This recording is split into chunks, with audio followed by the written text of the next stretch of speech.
Welcome back to Charmed Persons.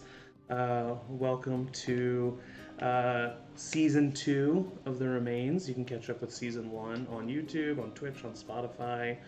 We're happy to be here. There is a new setup going on, so if there's some technical difficulties, just bear with us. But without any further ado, let's jump right into it. Welcome back to The Remains. This is the season 2 premiere. Part 1. Start spreading the news. The date is September 26, 2013. Our camera falls from a somewhat sunny, almost overcast day onto the Manhattan skyline. It is a beautiful, yet ordinary day here in New York, although something lies boiling up under the surface, much like agitated lava waiting to burst. The cordyceps brain infection has been making headlines in recent days, and it has even culminated in the presence of the National Guard making their way into the city, as well as other military organizations. The citizens of New York continue about their day, unknowing of the chaos that awaits. Glints from the windows of the buildings dance across the vast expanse of populace as we zoom in and we see a news helicopter floating over the city.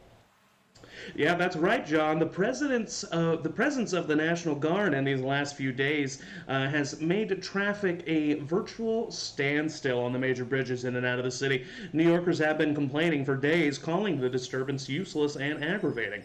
Today is no different. As our 9 to 5ers start making their way to their vehicles, we are in for a doozy of a rush hour. We fade away from the helicopter, panning over the city proper. We see cars lining the streets, as are people moving to and fro. The city that never sleeps is alive and well this Thursday early eve. As our ears are filled with car horns and pedestrian shouts, WCPR! Hey folks, it's Rockin' Rocky. Time for the rush hour rock o'clock. Good Thursday Eve. Oh, no, no, no, no, no. Looks like the Mets are in trouble, folks. Justin Turner apparently contracted this CBI everyone's talking about. Talk about a headache. All right, more on that later, but first... hello, my name is Dale Winford, and this is All Things Considered. Mayor Bloomberg promises New Yorkers in recent press conference that the presence of the National Guard is for safety and not for concern. Today we will more news broadcasts and other things are heard as we continue to push past the crowds in New York. We find ourselves hovering over the beautifully green Central Park, with shades of reds and oranges already making their mark in this early fall weather. We pan over a small grouping of trees and settle over a little corner in the park. And as we do, we see two figures. We see one, a tall, skinny, brown-skinned man with natural hair, seated while leaning over a guitar, blissfully plucking away a dreamy melody. And accompanying this man, we meet our first character. Angie, would you like to describe your character for us? Yeah. So I am Lex Cooper, Alexandra, but don't you dare call me that, or I'll fuck you up. I go by Lex. I'm a sophomore at Juilliard, and I'm studying the violin music, Bachelor of Music. And I really don't want to go to my private lesson later. I would much rather be here with my best friend TJ. We do this pretty often. We sit and just play our instruments in Central Park, and we're not really busking, but if someone wants to give us money, we'll take it. Yeah. Because we go to Juilliard and we're not legacy kids. So Yeah, I mean, you see the picture, she's hates that picture. They took it her freshman year, and it absolutely is just so cliche. Um, but yeah, she's just sitting, chilling. Got her hair probably in a ponytail or a messy bun and a giant oversized hoodie. Um, yeah, just Amazing. hoping to keep going and not have to go to her lesson. We also see with Lex, the man that I described earlier, um, TJ, Menez, and you see his picture there as he kind of finishes. Uh, he finishes with this like incredibly in-depth chord structure and this like little riff, and then it's not exactly where he wants it, and he keeps doing it, and he does it a third time. Okay. Fuck, Okay. I'm not getting it. It's not where I want it to be. I mean, listen, first time, sure. Second time, third time, you failed. Move on. Okay, all right. Well, I appreciate the vote of confidence there. Um, uh, are you going to have us stop by the zoo before it closes today? I noticed that you really wanted us to be here at Central Park. I can only think that there's maybe one reason why you No, wanted us to it's be here. close. It's close. It's Hmm. there's no. Why what I hate animals. Why would Yeah. I But there's one particular animal that I think that you're kind of really wanting to see at the zoo. ew. Ew, don't call her an animal. I mean, I guess we are animals. I mean, listen, you're Oh college God. educated. You should know that we're a species I'm of half animal. college educated and I go to music. It's music school, You my go to guy. music school. You I call go to music Juilliard, school. the College of Yes. Juilliard, a music school. To keep myself humble, Tej, okay? Yeah, you know what? I Just really my head appreciate. is huge. Have you I seen will it? say, I appreciate. I have never seen someone speak with such candor about one of the most esteemed colleges in the liberal arts. Well, listen, if you came from my family, humble.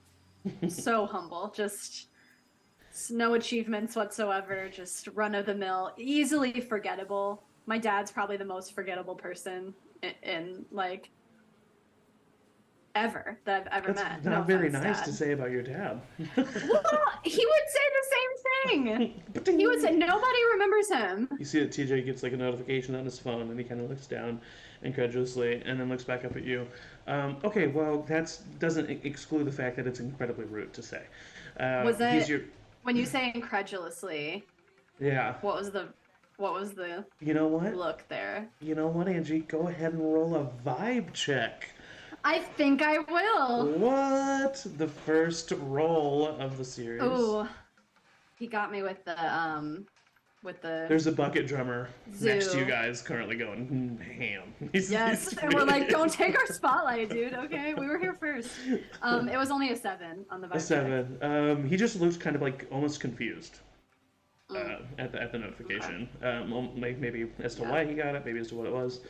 And he looks over at you, and he says, "In all seriousness, the new semester just started, and you're already like jaded, So you should, Yeah. you should like, this is awesome. Look at us, I man. mean, We're in it is. Central It Park, like is. playing music. Like this is the coolest thing in the world." I just want to do more of like this, though. Like, I don't. Classical is not my vibe. I don't. There's Says the like, Juilliard student. yeah, I just. It sounds cool though, right? Like 4 years, I went to Juilliard. No, I mean, of course, I that's went the to reason. That's Juilliard. half the reason any of us ever come to this school. It's probably half the reason none of us make it through all Hmm. 4 years. Yeah. We're in New York. We can do this. We can do whatever. I could go like join a band or something. Well, why don't you? I'm What do not you want going to to. do? I mean, I do, but I don't know. I don't know. Everything's so weird and like all this stuff with all the shit and the news and all the stuff with all the shit. I couldn't agree more. okay. Actually, speaking of that, I don't know if you saw this because I came in through the west side, but there's like triage camps in Central Park. Did you see that? Triage camps? Yeah. Well, I'm assuming that's what they were. I don't know. There was a bunch of like white tents set up like off one of the main paths, and there was people there. Definitely military. Thought it was the National Guard. I don't know. I think it's weird that Are this there like it's people being. there? I thought I saw some people. Yeah. I kind of see. What? I kind of want to go see. You want to go see right now? Yeah. Dude, that's. Don't you? What if we got it? Is that? Ooh. Yeah, I don't want to get I it. mean, I don't think that it's like in hospitals and stuff. Well, This is like for overflow from the hospital, right? Like, that's what I was I don't assuming. think we could just stand next to someone and get it. But what I was going to ask is, do you think it's getting bad enough that we're going to get out of school? Because I paid a lot of money for this. I mean, they wouldn't like make you pay, right? Like, I don't know. Would they? This is for like a national emergency. I think if they cancel school, it's going to be like for some national fucking emergency, and like they're going to just like give us our tuition back or like hold and like pause, and we'll go next semester, like when all of this gets cleared up. Yeah. But I mean, if you don't want to go, I might go. You don't have to go. No. Listen, he gets another ding of his phone and he looks down and he kind of like furrows his brow. Who's texting you? It's not a text. As you check your phone, and as soon as he says that, we're going to cut away as we continue down the paths of Central Park. I forgot to make this a loopity loop.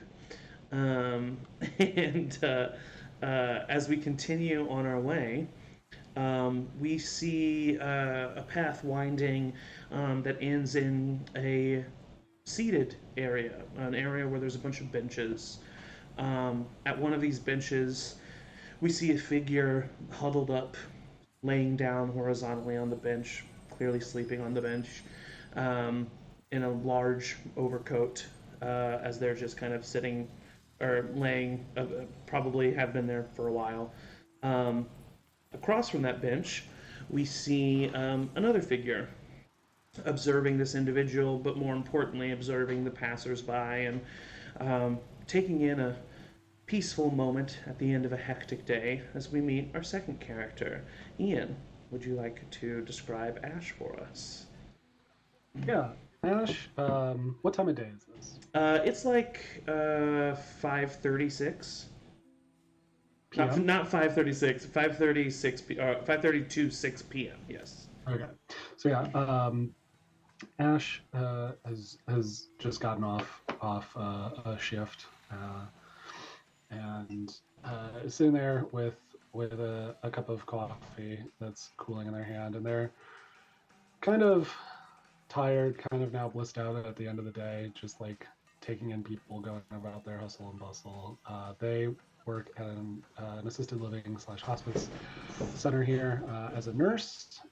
They always wanted to do more, to use the word glamorous, work in the medical field, but some things have happened in their past where they weren't able to keep their grades in school. So this is where they're at, and it's fine. Everything's fine. It's pretty depressing work though, and they're just excited to see people who are not elderly or infirmed, and Yeah.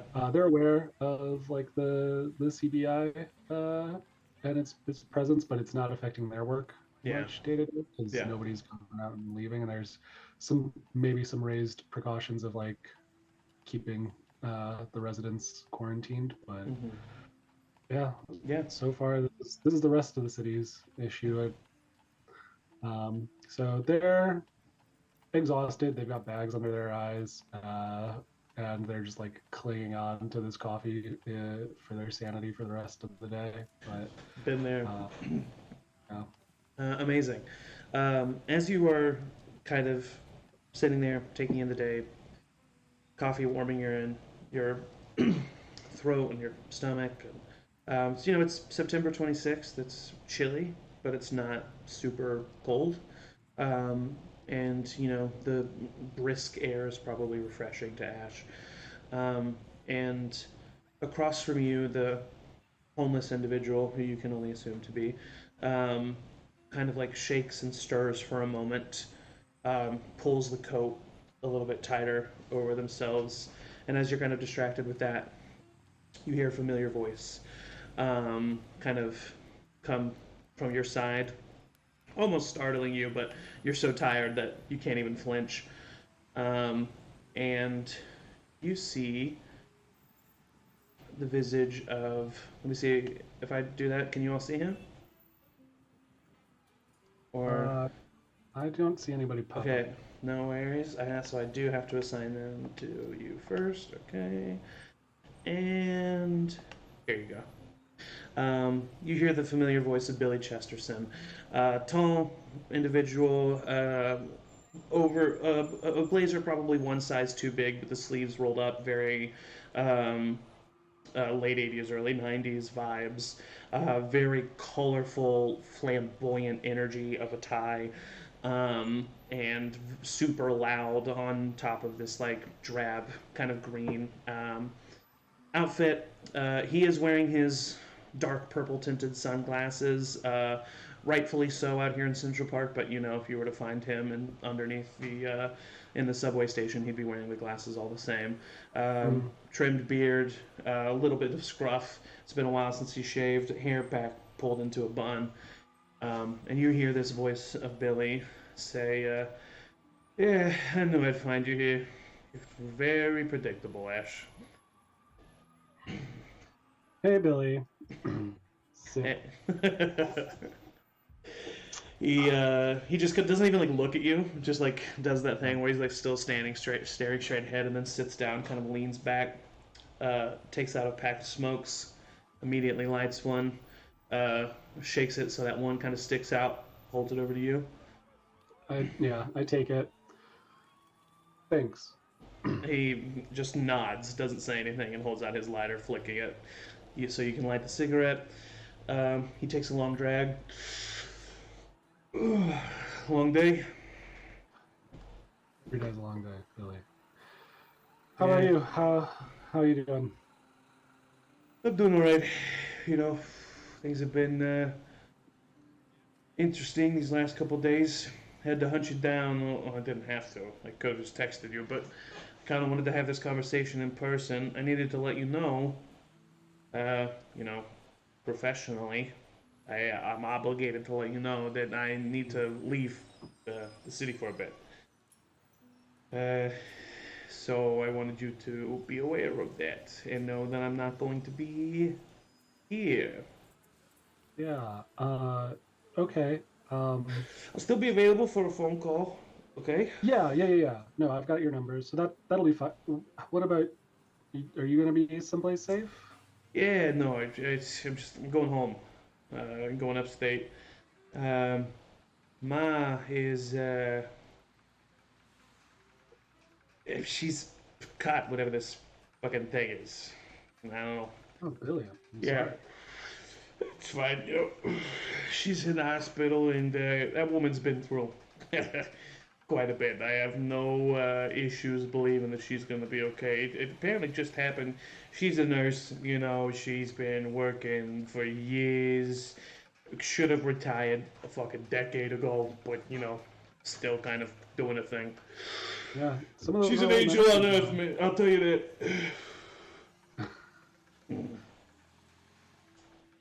So, I just listen. You've been doing really good, Ash. You've been doing really good. Yeah. Every time you've had issues, you've called me. Every time you've had those cravings, every time those triggers have happened, you've been very good about getting a hold of me. I've been very happy to be your sponsor. Okay, but it's a dangerous thing to not have me here. However, I don't think it's so dangerous that we need to worry about it. I think you're going to be fine. Hey, yeah, do what you got to do. Uh, and yeah, I'll call you. You let me know when you get there. Yeah, yeah, I will. I mean, things are going fucking nuts. It's. I mean, Dad's. Uh, he's all worked up about it. They won't let him see her, you know, which like that's fucking road. But I guess I get it at the same time. You know, and you should be careful. This thing's kind of getting a little bit crazy, you know. And I know you're only working with those fucking oldies, but still, it's like something that could be dangerous. You never know. I'm just saying, look out for yourself, Ash. Yeah. No, I'll do that. I'll look out for myself. Hey, I should be celebrating this. I'll be happy to be rid of you for a few weeks. Oh yeah, there we go. Mm. Classic Murphy humor. Deflecting to not deal with the emotions that are boiling up under your skin. It's so predictable. You're gonna miss me.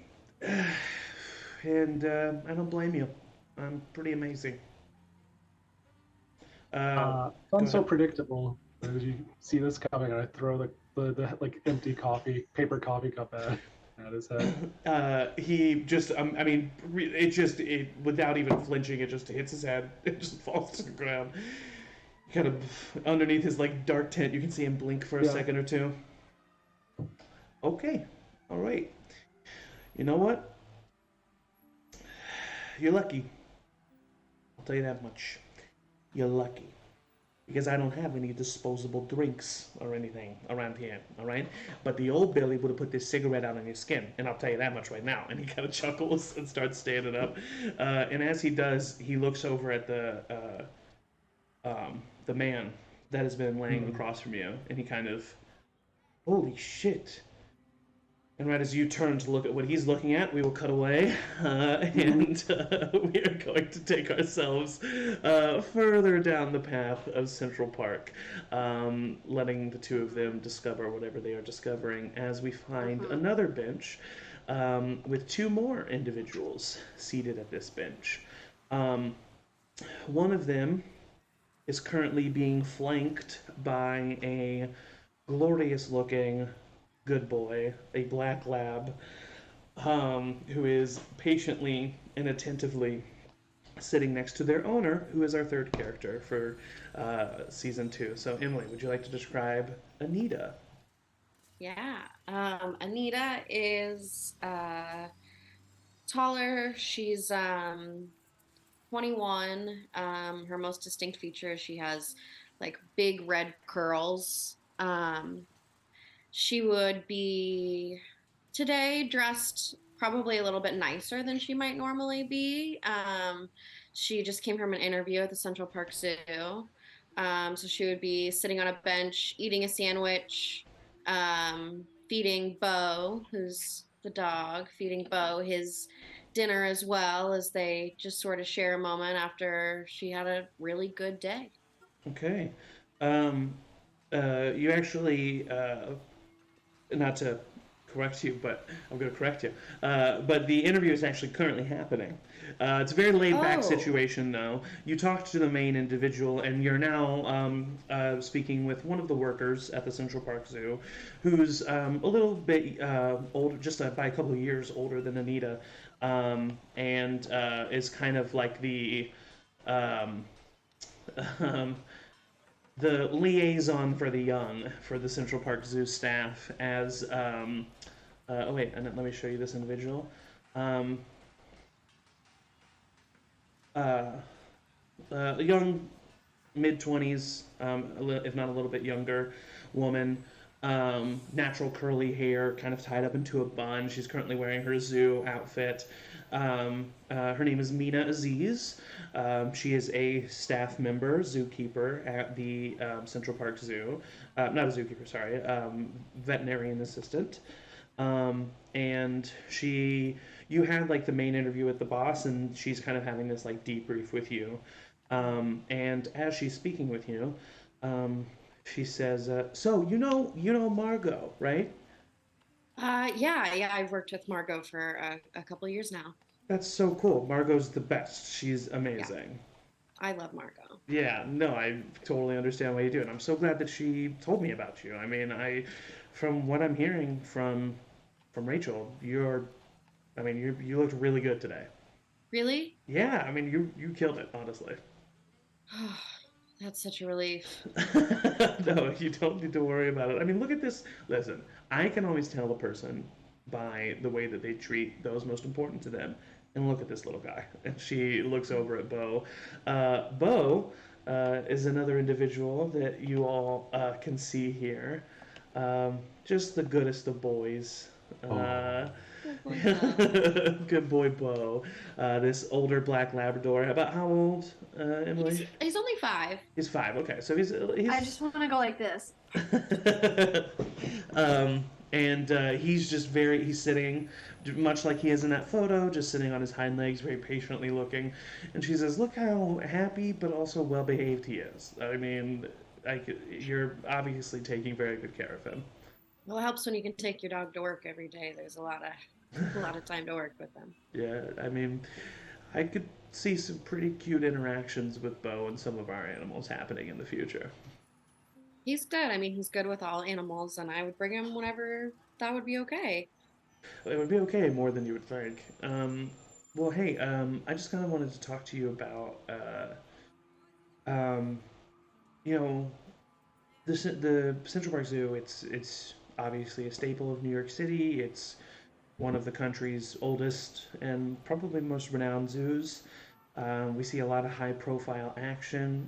Actually, I don't know if you heard, but the albino ape, the baby albino ape, Appa, he's going to be stopping by, and we're going to, have a whole like show around him, and that's going to be really great. And we get a lot of crazy events and people who stop by, and so basically, I wanted to make sure that you were.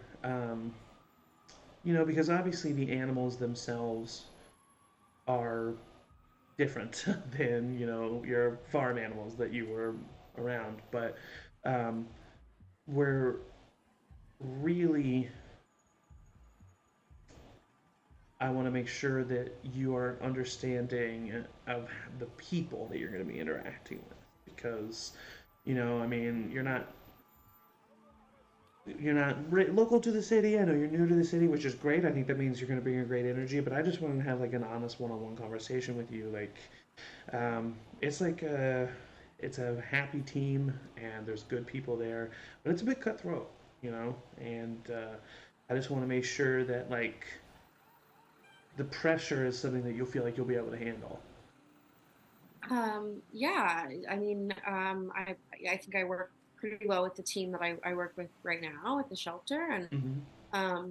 obviously it's different. And I mean, I don't want to be like hosting the dolphin show, but other than that, I mean, it should be okay. It's an adjustment. I've been here 2 years, and it's an adjustment. Yeah, no, I mean, hey, I totally understand. I'm not from New York either. Where are you from? Um, Small town. Yeah, but well, good. You know what? I just wanted to like. I wasn't really aware of what I was getting myself into, and I just wanted to make sure that you were kind of outside When you of say the that, like. I mean, do you just mean like there's a lot of pressure from management, or do you mean like Yeah, I mean, it's people just are this. confrontational, or like No, not confrontational. It's just the expectations are high. This is an established, esteemed business and organization, and um, they make sure that they're working with the best of the best. And I wasn't ready for how business it could be, I guess. If that makes sense.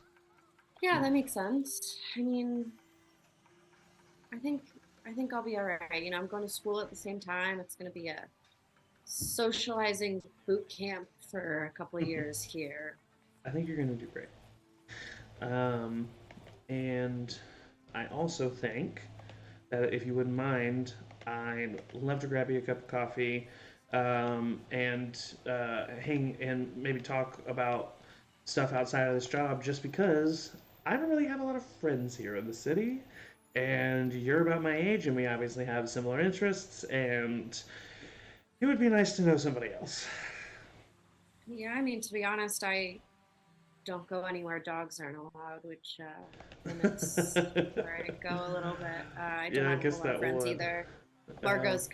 Margot's it. Same. So I guess Great. we can both just thank God for Margot. Yeah.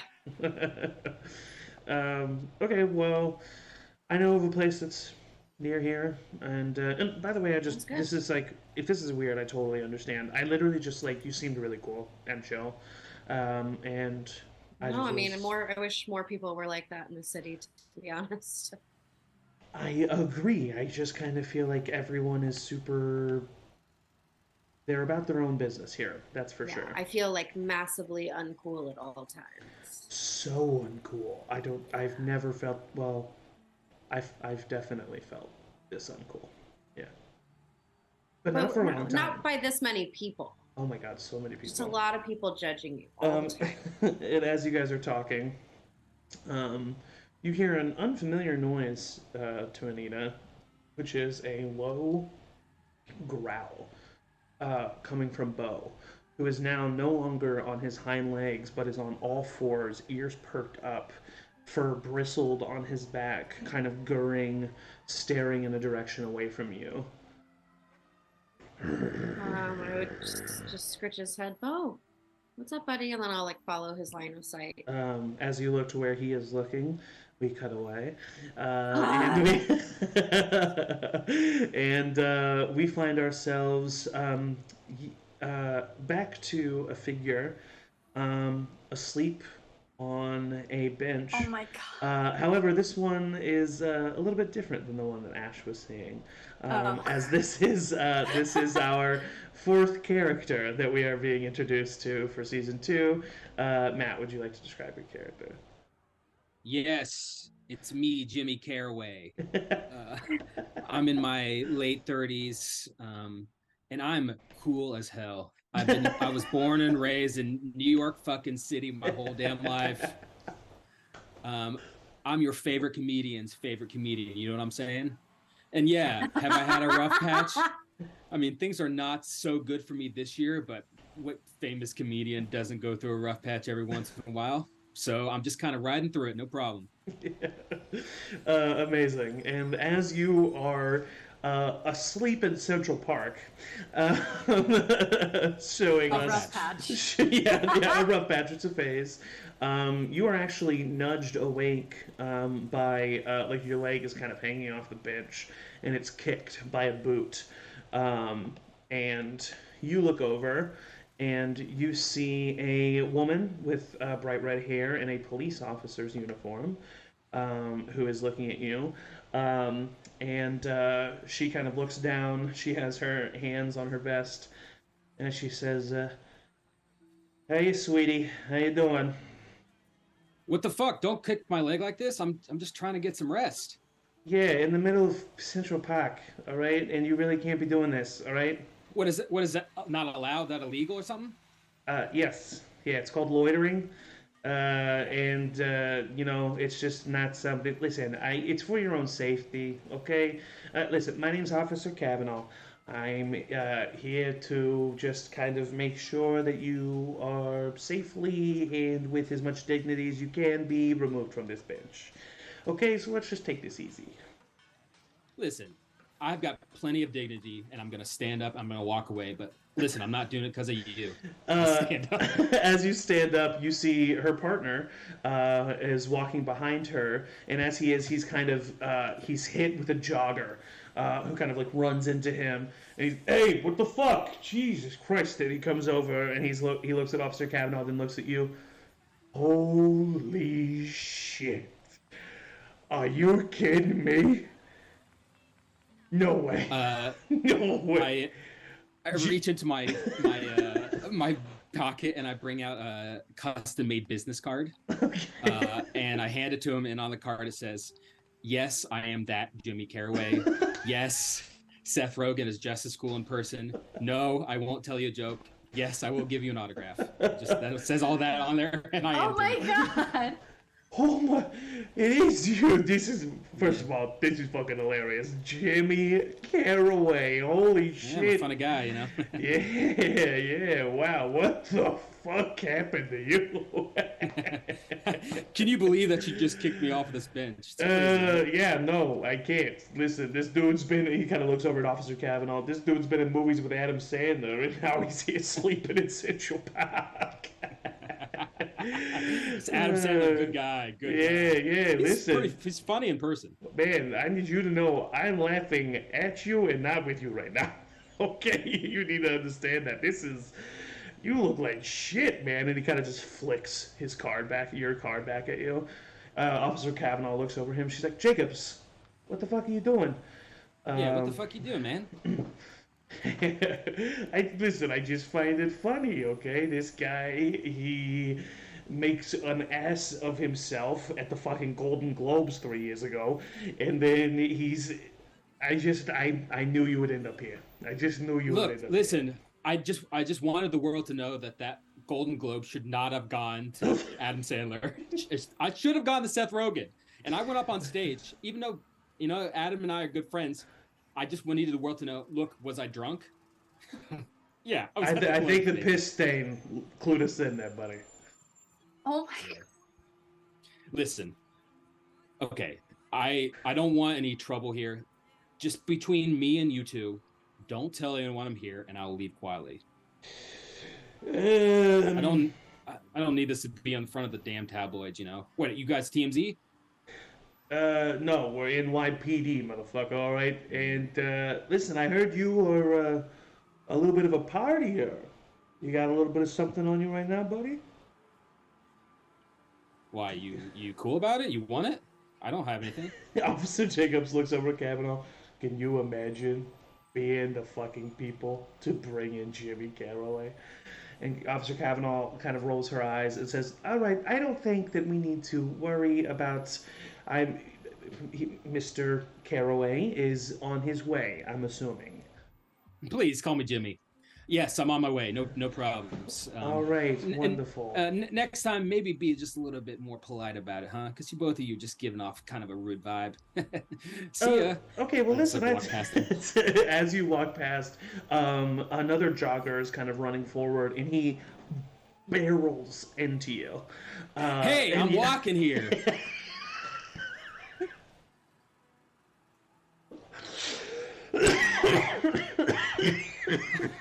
I had to do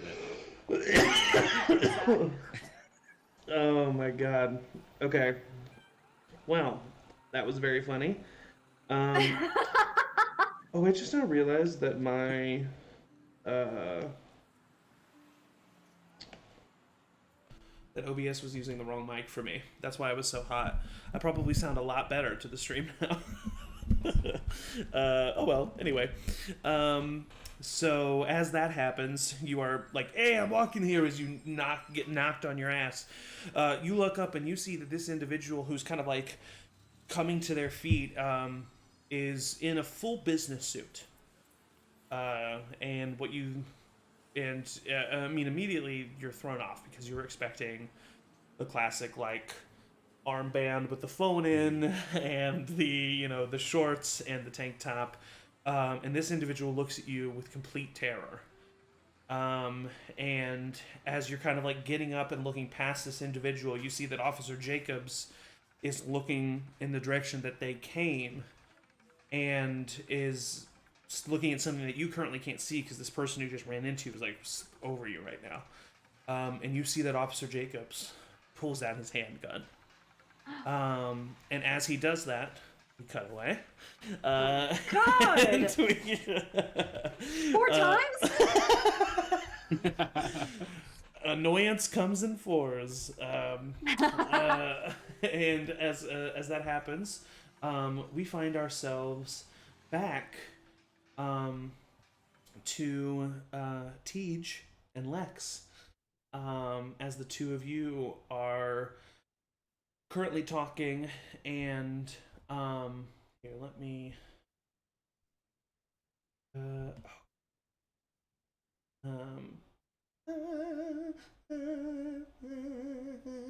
okay, so So you and Teach are currently talking, and last we left off, he looked at his phone, very confused, concerned, and then he kind of looks up at you. No, no one's texting me. Check your phone. Yeah, I would like dig around in my backpack. It's probably at the bottom. No one texts me. Yeah. And I'll grab it. Probably have to flick like an old candy off of it or something. As you take away the lifesaver and put it on the ground. Oh, this is still good. You see that you've gotten multiple notifications that are from the emergency alert system. And the first one says that there has been an outbreak in Central Park, and to make your way to your homes in an orderly fashion. Then the second one, which was sent right afterwards, says there was an outbreak in downtown Manhattan, and if you find yourself there, find yourself in your homes in an orderly fashion. And it starts kind of going through boroughs. Mm-hmm. And then after all of those, the most recent says martial law currently in effect, find your way indoors immediately. Is this some kind of like law? What the is this some kind of like prank? What is this? What is martial law? And I'll start Googling what martial law means. You go to your phone and you Google martial law and you get a brief description of read the first thing that pops up. Yeah. Google martial law. Martial law. Martial law involves the temporary substitution of military authority for civilian rule and is usually invoked in a time of war, rebellion, or natural disaster. What the fuck? Is this a natural disaster? Is this a hurricane? Okay. I'm kind of freaking out. Is this like real? Is this real? I mean, I kind of want to go see the triage center, but fuck. Okay, no. If we're getting notifications from New York City, you hear about 100 feet away from you a blood-curdling scream. Immediately. Both of you immediately turn your gaze and look down one of the paths of Central Park, and you see a woman in what looks to be hospital gown garbs is currently ravenously attacking another woman who is like in this like kind of parka setup, and she has a leash with a Yorkshire Terrier on it that she's just like holding, like kind of in shock, and this dog is like barking at this woman who's just like beating the shit out of her, and the scream is from another woman that's nearby just kind of watching this whole thing. TJ immediately, what the fuck is going on? What is that? What do we do? I'm gonna run towards them. Yeah. And try to get this lady off of her. Yeah. So Why the hell would someone be this is fucking broad daylight. Of course. So you immediately run forward. Other people are running forward as well. Go ahead and roll a brawn check. 19.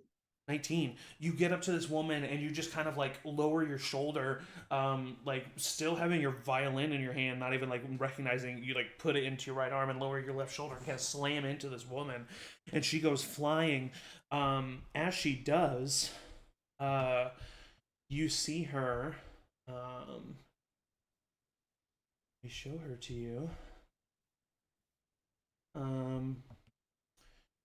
You see that her eyes are kind of like glazed over and blood is pouring out of her eyes and her mouth.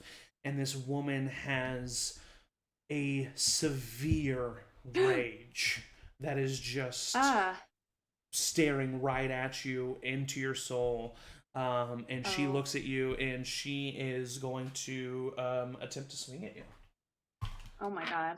Oh wait, hold on.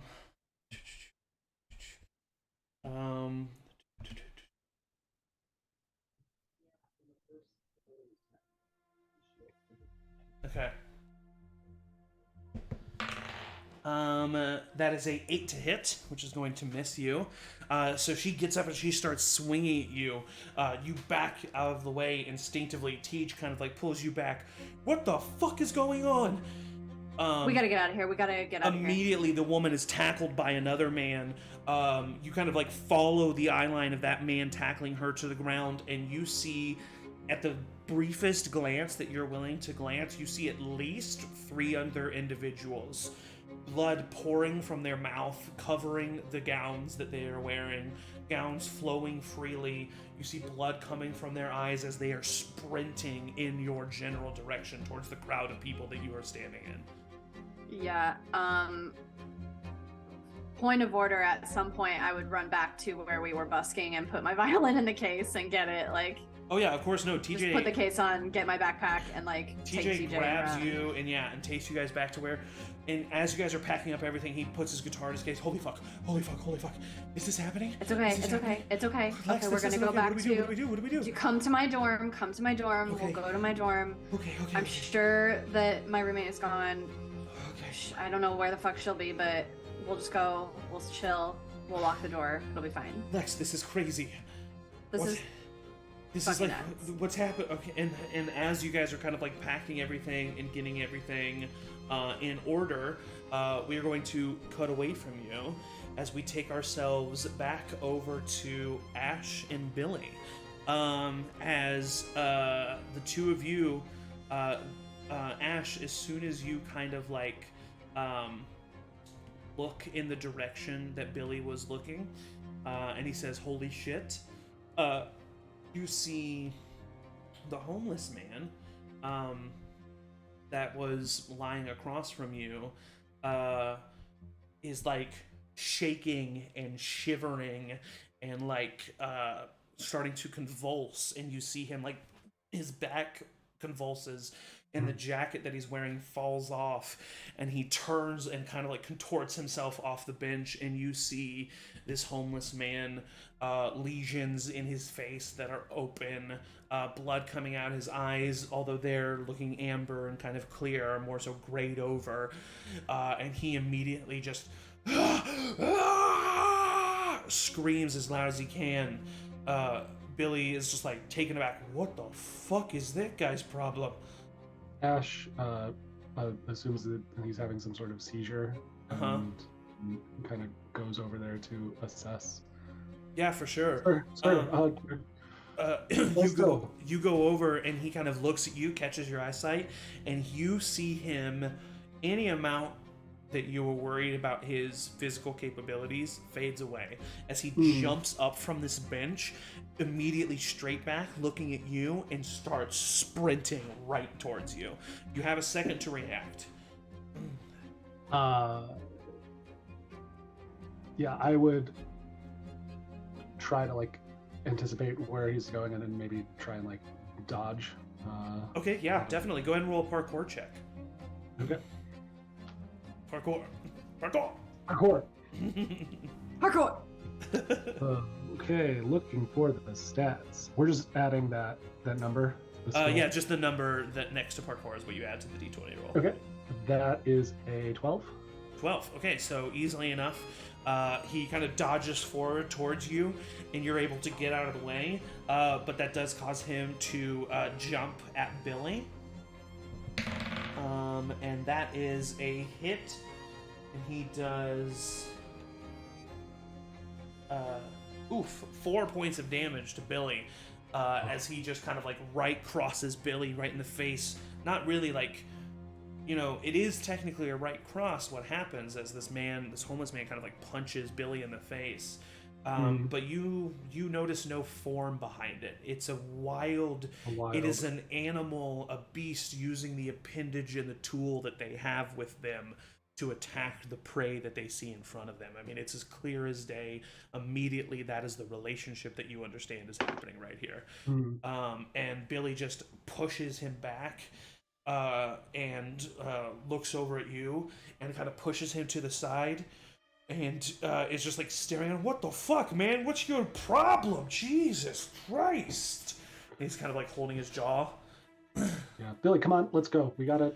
What? I'm gonna kick this guy's Just ass. get away Are from you this kidding guy. me? And he immediately kind of like the guy jumps up and looks at somebody who's not either of you, just somebody who's like been like watching this insane thing happen. And that he runs forward, jumps tackling this person, and the last thing you see as you start to turn and run is the teeth of a plant herbivore almost eating individual find their way into the flesh of this other human's throat as they rip it out, and blood and viscera go flying, and the two of you immediately, okay, yep, you're right, we gotta go right now. And you start running, and as you start running, you start noticing other people running with you out of your periphery. And the times that you're able to glance, some of them are people who are just running in fear. Some of the people that you see in your periphery are animals on the hunt. They are humans who are sprinting forward. At one point, you see one woman who's kind of a little bit more contorted. She lands on the ground and digs her hands into the ground as she is sprinting on all fours after one of these people. And you see people getting tackled and people getting slammed into the ground. As you're running, Billy is just like, Ash, what the fuck is going on? What do we do? Where are we going? I don't know. Billy, we gotta go. Okay. The two of you continue to run and sprint, and as you do, we make our way back down a little bit further down this path, as we see Anita and Mina currently following the gaze of Bo, who is growling and looking in the distance, and you follow his eye line, and you see one of these gowned individuals kind of burst out of one of the bushes and attack this man and slam him to the ground. The individual who has blood on the gown covering their faces takes the head of this man that they have just tackled to the ground and lifts it and repeatedly bangs their head against the pavement of the ground over and over again in just pure rage. Mina immediately stands up. Oh my god, what's happening? What do we do? Oh my god, I don't. I want to look around and see. Bo starts pulling away from you. Like towards that individual. I'll first say, Bo, no. He's still focused on that area, but he immediately like stops pulling and listens to you. Yeah. I want to look around and see if it seems like there's a good place to hide. Like in this Roll20 image, I'm looking at like these bushes down at the bottom of the bridge, or like something like that. Right now, you're in a somewhat kind of open area. Okay. And there are bushes and trees that you can probably hide behind, but there is chaos erupting around you, and people are just getting attacked and slammed onto the ground. You hear a man scream and run past you. You see a woman with her arm clearly broken, like holding it in pain, like stumbling away.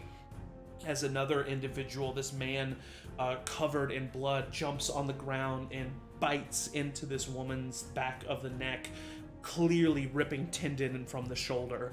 What do you do? I want to just start running. I want to look at Mina and say, come on, and start running toward the nearest building. Start running towards the nearest building. Okay. As you are, here's another one of the individuals that you currently see that is attacking. As you are running in that direction, you bump into this individual who has these purple tinted sunglasses and is wearing like a dull green jacket with a bright tie. And then you see Ian's character, Ash. I need to turn this music down.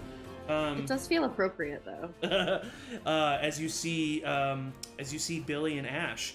Ash, as you kind of run up, you see Anita. This, even in this moment, a attention-grabbing individual with just like the sheer amount of red locks that she has. And you see Mina with her, and you see the dog who is at first thought kind of growling and barking at you, and then you quickly realize is like just not growling at anything at all, is just like in a very defensive posture with their mother. and you all kind of run into each other. Billy looks over at all of you and says, "Oh, what the fuck? We have to get inside. We're running to a building. Come on. We have to get inside. A building?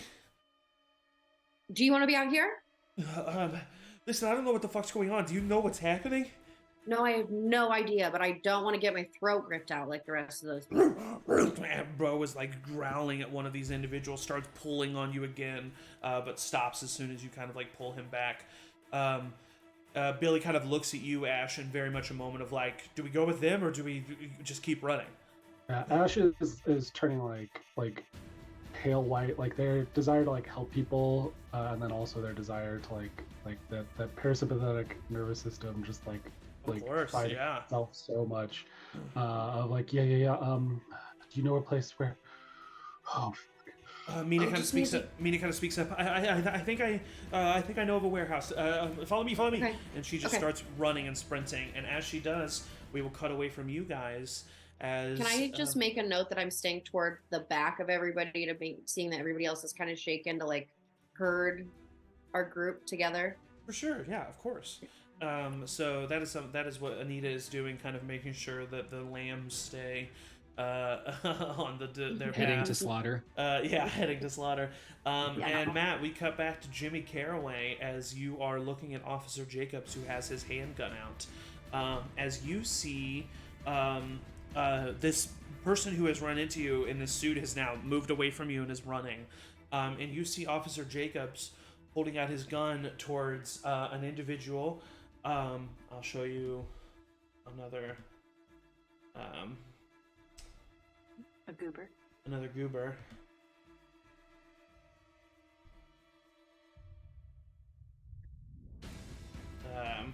As you see, Ew. What the fuck? as you This see, is insane. this man running towards Officer Jacobs. Officer Jacobs has his gun out, and he's immediately he immediately is like, stay the fuck back! Get down on your fucking knees! What? Stop immediately! What are you doing? Shoot him already! Don't you see what he looks like? God damn it! And honestly, whether he's holding your cue or whether it's just time to do it or not, Officer Jacobs unloads and starts firing. But what Jimmy sees is one bullet, two bullets, three bullets kind of tear their way through the abdomen of this individual in the amount of steps that it takes them to get to Officer Jacobs, and it doesn't seem to faze them at all. Like, the gravity and the physics of the moment kind of shake their body, but the bullets just seem to take no effect, no grimace, no wince of pain, just a singular focus as this individual reaches Officer Jacobs and jumps on him and just starts pummeling the shit out of him.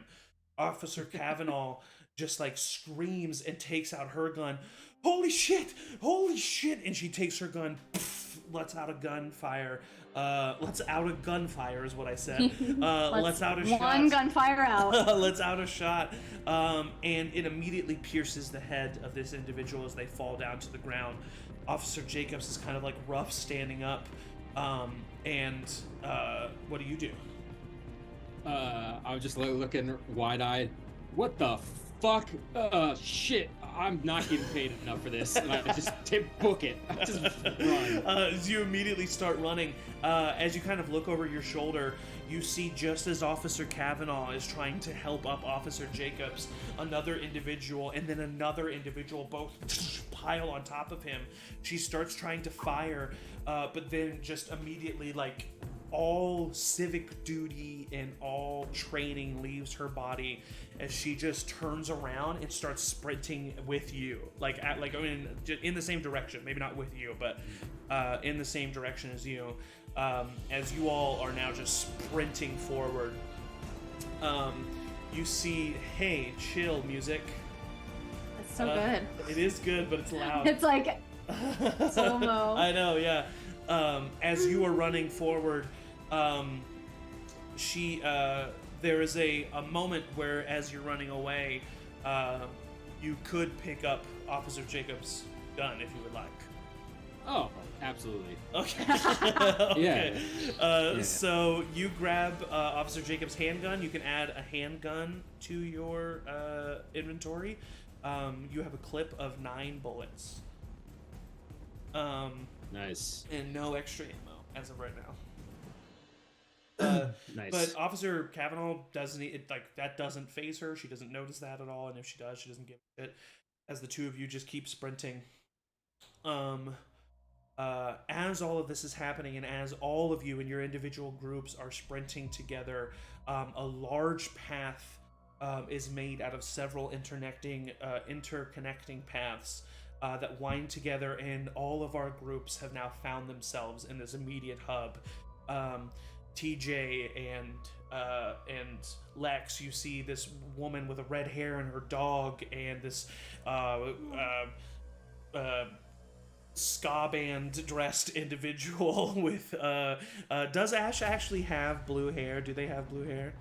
No, that was just like that's just a little thing that headband. appeared. Yeah. But you do see a person in their scrubs. You see, which honestly is probably a little bit off-putting from what you've seen in like recent, minutes.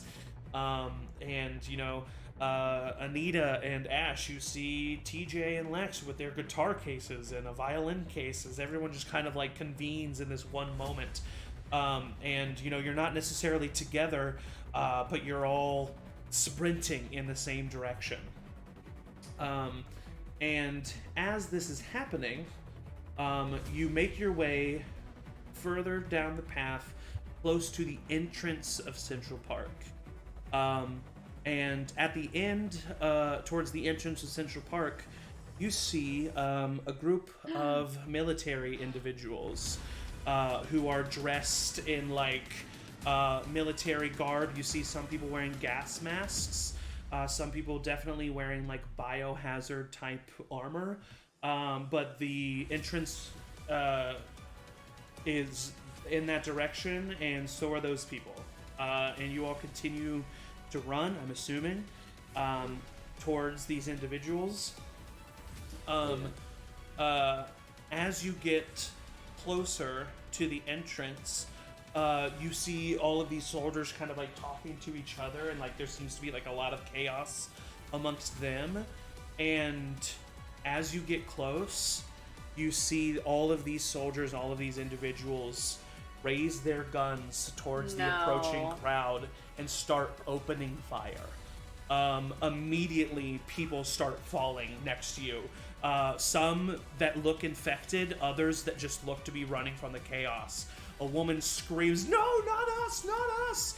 And the bullets are flying by. All of you immediately turn and bucket the direction that you are going, all heading in the same direction. You start down a separate path that you didn't come down. Your numbers dwindling the more and more you go forward. People being tackled by infected that are jumping out of bushes and slamming them into the ground and grinding their faces into the dirt while ripping at their back with claw-like fingernails. You see a woman who's just running right next to all of you, kind of looks over at you, Anita, and looks down at your dog, and she almost gives you a slight smirk as her head is replaced in your vision by a mist of red as she falls down from the gunshot that she just received. Terror, chaos is around you. You head to, you see this little kind of almost outhouse-like building, and in front of you, on the path that you're heading, you see dozens of these infected individuals making their way towards you. All of a sudden, you are pincered in. There are infected in front of you, and there are bullets flying behind you. The infected are getting closer. It's chaos, and as one of the infected gets really close to all of you, you hear a very close gunshot as it just kind of falls to the ground, receiving a bunch of bullet holes. You look to the source of this gunshot, and you see a large man, broad-shouldered, with red hair tied back into a bun and a big beard, and he currently has this big square backpack on, wearing all black, and he's holding this like semi-automatic rifle, and he looks at whoever is willing to listen to him, and he continues to fire on the infected, and he says, "Get the fuck over here! Get the fuck over here! Come on!" And he starts like firing at the infected as he gestures like behind him. Billy immediately starts running in that direction, like doesn't give a shit, like it just starts going in that way. TJ looks over at you, Lex, and is just kind of like grabbing grabbing you and like pulling you in that direction. Bo is fighting you. Bo does not want to go in that direction. I mean, he's a big dog, but I'm a bigger person. I'm scooping him. I'm scooping him. You scoop him. He's a big boy, and it's not the. I have to do this for like bath time and stuff, so I know I'm capable, but it's still it slows not you down fun. pretty immensely. Yeah. And as you get further, actually, I will show you the individuals that you see. Let's see here. Ignore the names because you don't technically know the names.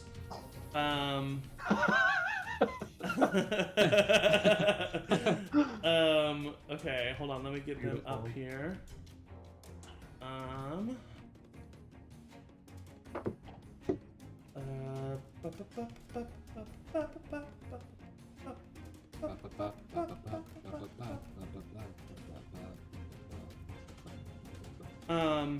Okay, so the first individual that you see is this red-haired individual that I described earlier, as he is kind of like gesturing for you to follow down into this area. You then see a woman not too far down the path. You're heading down a set of paved staircases. She has like a blonde pixie cut. She is also dressed in like a black sweater and is holding one of these guns and looks at you all and gestures like further down the path, like, "Come on, we have a way out of here. Fucking get a move on. Let's go." And as you continue in that direction, you finally see where they are leading you, as this building is basically like a glorified outhouse. They're actually not leading you inside this building. They're leading you into the front of this building, where this individual, a very clean-cut, clean-jawed, mustached, skinnier man, is standing over a sewer tunnel, a sewer grate, and currently has it open with a crowbar. And he looks at the people who are incoming, and he kind of like sighs and rolls his eyes. "Okay, whoever the fuck is coming now, get down here now." Billy looks over at you, Ash, and kind of like looks around, and as he's kind of like contemplating, you hear this poof, this explosion about 200 feet in the direction of the military soldiers, and you see like tree bark and leaves and smoke like fly from an area over there. Billy looks at you. "Okay, all right, I'll help you down. And Billy starts to head down the ladder, and about like halfway down, like make sure that you're good. You see him pull out his flashlight on his phone and starts holding. Oh fuck! It smells so fucking bad. As he starts to head down the sewer.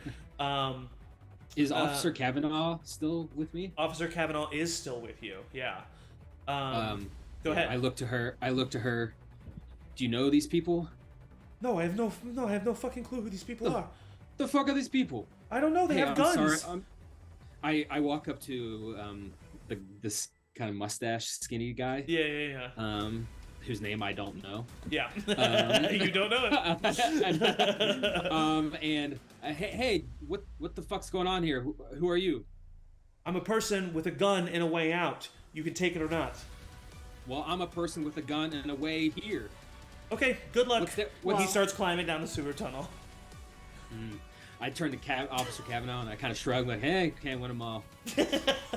We going down there or what? I'm with you now, Kavanaugh. Well, if you're with me, then you're going down there, because that's where I'm going, and she starts climbing Yeah, down. let's do it. What's your first name, by the way? Officer. No, she doesn't say that. She says, that doesn't fucking matter, let's go! And she, like, starts climbing down the ladder. I'm after. So Ash and Billy and Officer Kavanaugh and Lane and, well, the man who you don't know his name, but his name is Lane. And Jimmy make their way down. TJ looks at you, Lex. There's no bullets or bloody people down there, I bet. That we know of. I'll go if you go. I love you. And he like starts like climbing down the ladder. He says I love you to you all the time. It just suddenly means more now that we're almost about to die. I know. He starts climbing down. The blonde-haired woman comes up to you, Anita. The blonde-haired woman. The blonde-haired woman comes up to you, Anita, and says, how do you propose to get your fucking dog down there? How far is it down? It's about 40 feet. As you're saying that, as you're kind of like, the big red-haired guy kind of steps up, and he's looking over, and he says, okay, and he takes off his backpack. Anita, do a search check for me. Okay. Search check. I forgot to get out dice, so I'm gonna roll in Chat of Doom all night long. Yeah, Chat of Doom. 16 plus 4 is 20. 20. Nice. With a 20, a dirty little slut of a 20. When he's taking off this black backpack, you realize that it's not a black backpack. There's like a box or something, some square object that he has strapped to his back with this like covering over it.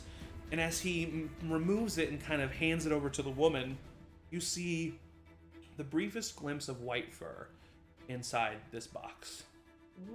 As he then hands the box to the woman, and he says, "Here, take Appa. I will fucking take this dog, okay?" And he looks at you, and he's like, "Can I grab your dog?" Yeah, and I lean on to Bo and I scratch him and I give the guy a treat to give to Bo. The guy is so like doesn't know what's happening in this moment that he puts the treat in his mouth, and then he like takes he takes Bo and he I says, smell a romance. and he says, "Come on, little fella," and he takes him and he lifts him over his shoulder and just starts one-handed climbing down the ladder my God, with that's Bo so on hard. his shoulder. He's a very strong individual. I try to be as close as I can after him so the Bo doesn't freak when he gets down there. Yeah. At this moment, everyone kind of like climbs down. So you see joining you in this sewer, you see the blonde-haired woman, the red-haired man, the mustached man. You see Billy Chesterton, Ash Murphy, Lex Cooper, Anita Kent. You see Mina Aziz has made her way down here. You see Officer Kavanaugh and Jimmy Carraway. And there's one more individual that is coming at last down this down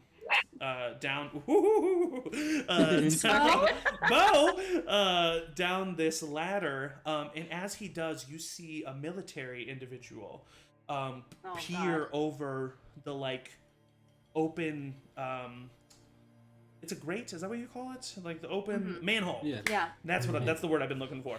So over the open manhole, you see this like military individual like lean over, and V, the blonde-haired woman, looks up and she says, "Oh fuck no!" And she takes her small silenced rifle and she fires up at the individual, and you know what? For fun, all of you roll search checks for me. Yeah, Chat of Doom all night for me. This is fun. I'm having fun rolling this 19 search check. 22. I got an 18. Nice, Anita. Dang. You're muted. muted. 16. 16. Okay, Wow, so we're so good. all of you are going to have advantage on this agility check that you're rolling. Ooh. So go ahead and roll an agility check. Straight up adding your agility modifier. Oh 17. God. Ooh, We have that's advantage. a 1 from Ash. Oh, but it's an advantage. It is an advantage, yes, yeah, that's right. 14. Okay. I got a 9. Okay, Jimmy, 17. 17, and then Ash. 14 ultimately. 14. Okay, so just so Anita, Jimmy, and Ash all take 2 points of damage. You take 4 points of damage, Lex, as just at the last second, as the first bullet enters the abdomen of this military individual, you see the line of bullets that she is shooting creep their way up his abdomen. The second one hitting him in the chest, and then right before it's too late to do anything about it, but you see the briefest glimpse of a frag grenade on the chest of this individual as the last bullet shoots and and the manhole collapses, and that is where we are going to take a bio break. Oh my goodness. What the fuck? I gotta call my dad. That is where we are going to take a little bio break. And we are going to pick back up here in just a minute. So stand up, stretch, get some water, and we'll be right back. So don't go anywhere.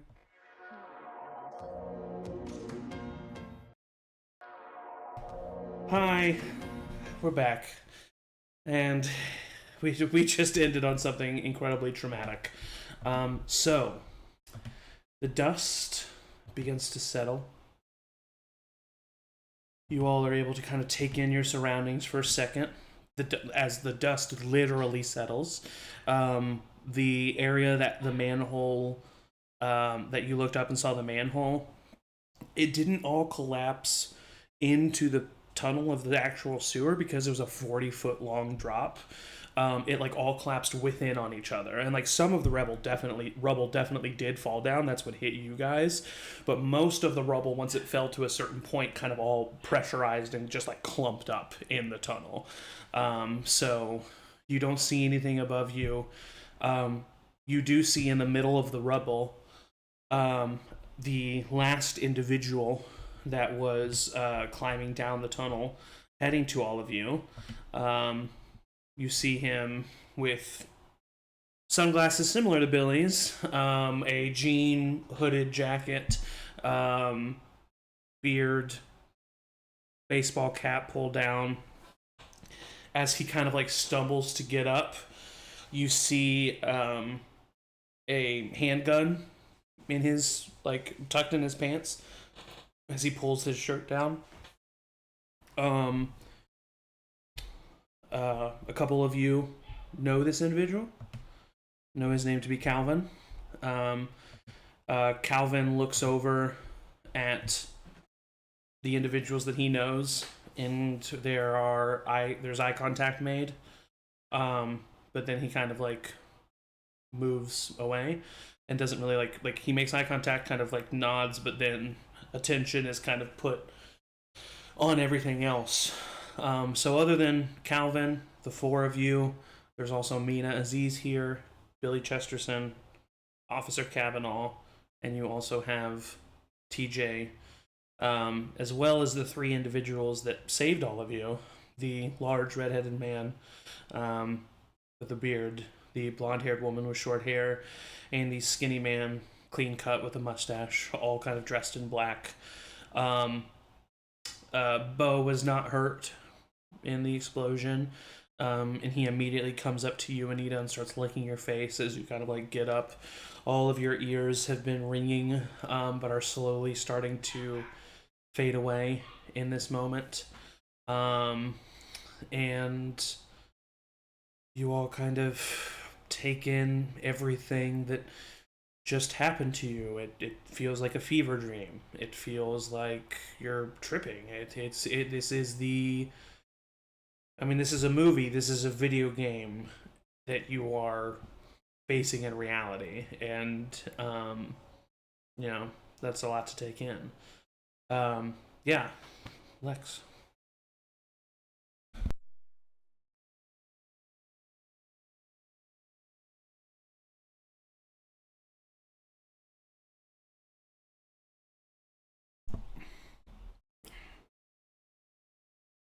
Yeah.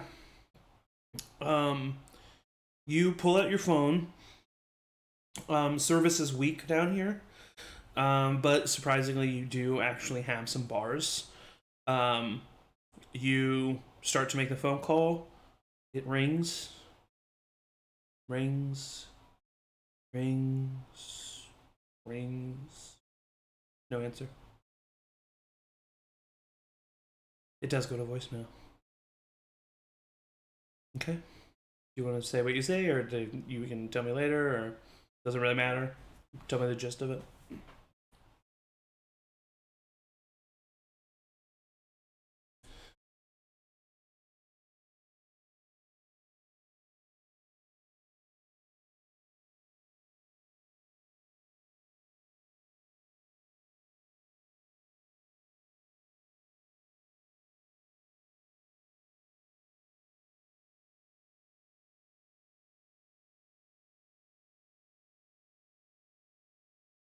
Okay. As you finish that voicemail, you feel a head being put on your forehead. Listen, Lex, I understand that you're probably in shock right now, but you're bleeding pretty bad from your forehead. I think you should just like sit down for a second, okay? And that's TJ talking to you. You just sit down, and you see that other people actually like are sitting down as well, and kind of like some of them just didn't get up, and everyone is just kind of reeling from this moment.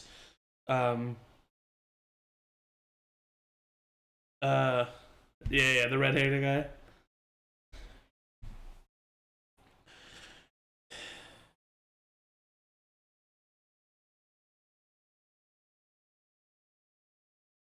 Hey, listen, I don't fucking know, okay? We were doing a job, all right? And we happened to be here. We happened to have this plan ready. And who the fuck are you, man? I just saved your life. What the fuck are you talking about? And you hear the blonde-haired woman, kind of like from further away. That's Jimmy Caraway, you fucking idiot. Uh, uh, okay, who the fuck's that supposed to be to me? And then V kind of like leans over past him and says, he doesn't watch a lot of movies.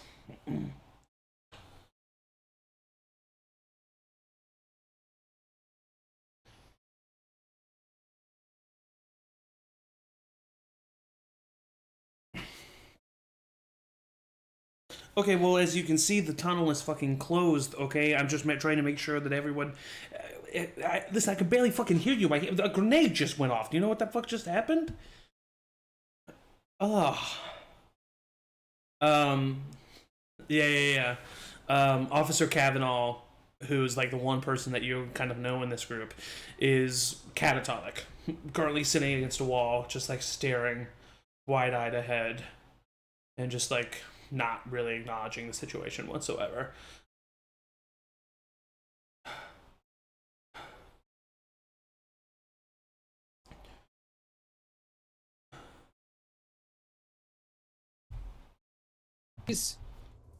Um, Is this fucking zombies? No, that wasn't. That wasn't. And then she's just kind of like mumbling. Oh, I just now realized you're here. You're heard now, but okay. So I apologize.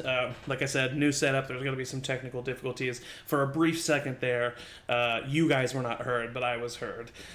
So Angie left a voicemail for her father in the city, who's been giving his take on this situation, and said that shit's going down and that she would like him to give her a call back. She wasn't able to reach him. Her and TJ, well, you heard what TJ said. He kind of sat her down. And then Jimmy has been going up to Rich and just kind of saying, what the fuck's going on here? Who are you? What's this job? And then, of course, as always happens with Jimmy, who he is brought into the conversation. And that's really all that was missed in that section. But as that continues, you just said it's the zombies, and TJ kind of like looks over and says, "No, man, those were people. That was people attacking people. That was insane." I've never seen a damn person try to bite a head off a police officer. Have you? That was not a damn person. I mean, I guess you're right. Hey, does anybody here have? My friend here is really hurt, and you see TJ kind of like directing himself over to Lex. I'm okay. I'm okay.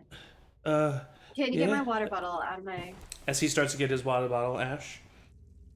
So Ash, as we got down here, would kind of make eye contact with Calvin for a second, like in the midst of about to like have a panic attack. Sees Calvin, it's like, "You've got to be fucking kidding me!" And he's like, Of course. immediately like Shane like looks down like, "I'm dead, and I'm in hell." Yeah, of course. And yeah.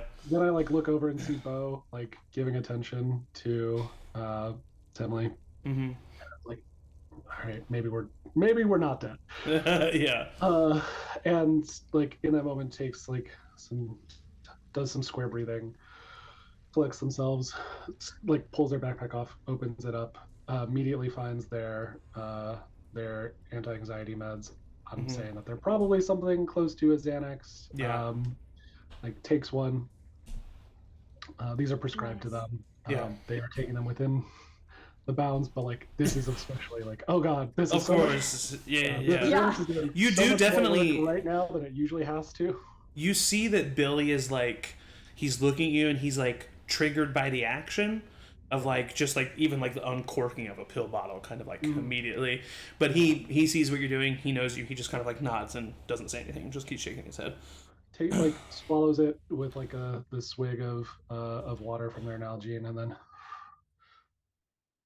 then like goes right into like focus mode, pulls out their first aid kit, and like is like patching up Billy by the time somebody's asking about giving medical attention to anybody else. Okay, perfect. So TJ kind of sees that happening. He sees you helping Billy out, and he says, "Hey, listen, I don't know if you have anything else to spare. You don't have to do anything, but my friend, I want to stop the bleeding on her head."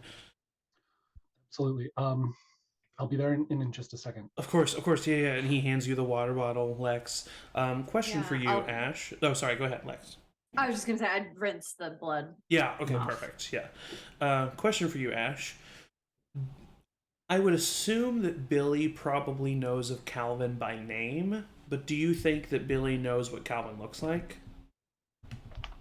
I'll let you decide that. Only probably if Billy has had like someone, and like if Calvin is who he is in this community, like New York's a big city, but maybe Billy has had his own like circle bumps into Calvin. I don't think I would have lingered too much on Calvin, but Calvin and I definitely have a history. Yeah, for sure. Okay, so Billy kind of looks at you as you're patching him up. Ash, what the fuck is there? What was wrong with those people? You don't think that's what my mom has, right? Like that's a different thing, right? That couldn't be the same thing. Billy, I don't know if this is if that. Are you telling me that? Are you telling me that could happen to my mom? Is that what you're saying to me? Billy, honey, I don't know. Okay, yeah, sorry. And he just like robotically takes out his pack of smokes that is like semi-crushed and pulls out one and starts to light it. He's been taken care of in this moment, and you go over. And Billy actually didn't take any actual physical. Oh wait, no, he did from his punch. Yeah, So do you heal? Do you heal him at all, or is it more of a narrative taken care of? Is because I've got one med kit. Yes, you do. You do have the one med kit that you had. Yeah. Does that one use uses it up? Oh, that's a great question. So yeah, so the way that we do this is I like to think of the amount of points that it is like it's supplies. So it can be divvied out, similar to lay on hands. I can give out 7 heals. Exactly, and I like to think that a normal person doesn't really know how to use the supplies as much, and so they only get 5 points worth of healing out of the supplies in a med kit. But you know what you're doing, you act efficiently, you're able to get 7 out of a regular med kit. Is kind of how I feel about that. Okay. Yeah. Like that. Yeah. He wouldn't let you because he took 4 points of damage. He wouldn't let you completely heal him. But if you wanted to give him 2 points, he'd probably take those. Yeah, that's what I would do. Okay, cool. So I will mark that. Perfect. And then you walk over to Lex. Yeah. Hi. Yeah. That bomb went off, and looks like you got your bell rung pretty hard. Can you? And I do the flashlight, concussion. For sure. Yeah. Brain injury, check down. Lex definitely took a big bump to the head, but you don't see any signs of concussion. All right. Well, I think you're gonna be okay. Let me just patch this up. What's your name? You'll be all right. You'll be all right. What? I said, what's your name? Oh, okay. Double check. That was Angie asking that. Who's the current president? In 2013? Obama. Not 45. Thanks, Obama. Thanks, Obama. Oh no. CBI. Thanks, Obama. Lex. Lex. Yeah. I'm okay. You didn't ask for TJ's name, but TJ goes, TJ. Very good. Yeah. All right. Okay. Do you work with kids? Kind of the opposite. I work with the elderly. They're kind of like kids, if you think about it. Okay. Is it okay? Do I need stitches? I don't think you'll need stitches, but I would like to maybe get some antibacterial on that. Just we're down here. It's I want to clean that out if I can. Yeah. I'm gonna try my dad again. Yeah, you do that while I'll just. I'll text him while they're bandaging me up. Okay. And I'll send kind of the same thing, hey, pick up. You send the message, and you see, it says it takes a while to say delivered, but then it does say delivered. You know your father has his red receipts on. You don't immediately notice a red. Mm-hmm. I'll just stare, I'll hold it and stare and, wait for dots. TJ just kind of, starts to take in a deeper breath and just, sits beside Lex. Oh my God. You have cell service down here. I mean, barely. It's taking forever. I tried to call, and I don't know if it was me or if it's down. I don't know if he just didn't answer, but I don't know. He'll know. He knows stuff about this stuff. I think. We've been talking about it, and I realize that I'm it's kind of quiet, and everybody's paying attention, and I'll just be he just knows about this stuff. Oh. I guess. You hear a ding on your phone, Angie. I immediately open it. You go to look at it, and you see a text, and it's riddled with typos. But basically the gist of the text is, what's wrong not doing so hot? Oh, fuck. Can I try to call again? Yeah. Yeah, I would. Knowing that he's been near his phone, I'll try to call again. You call again. You hear the phone pick up. And you don't immediately hear anything, but you know that the phone line is connected. Dad? You hear the very familiar sound of the ambience of his car driving down the road. Are you going home? Dad.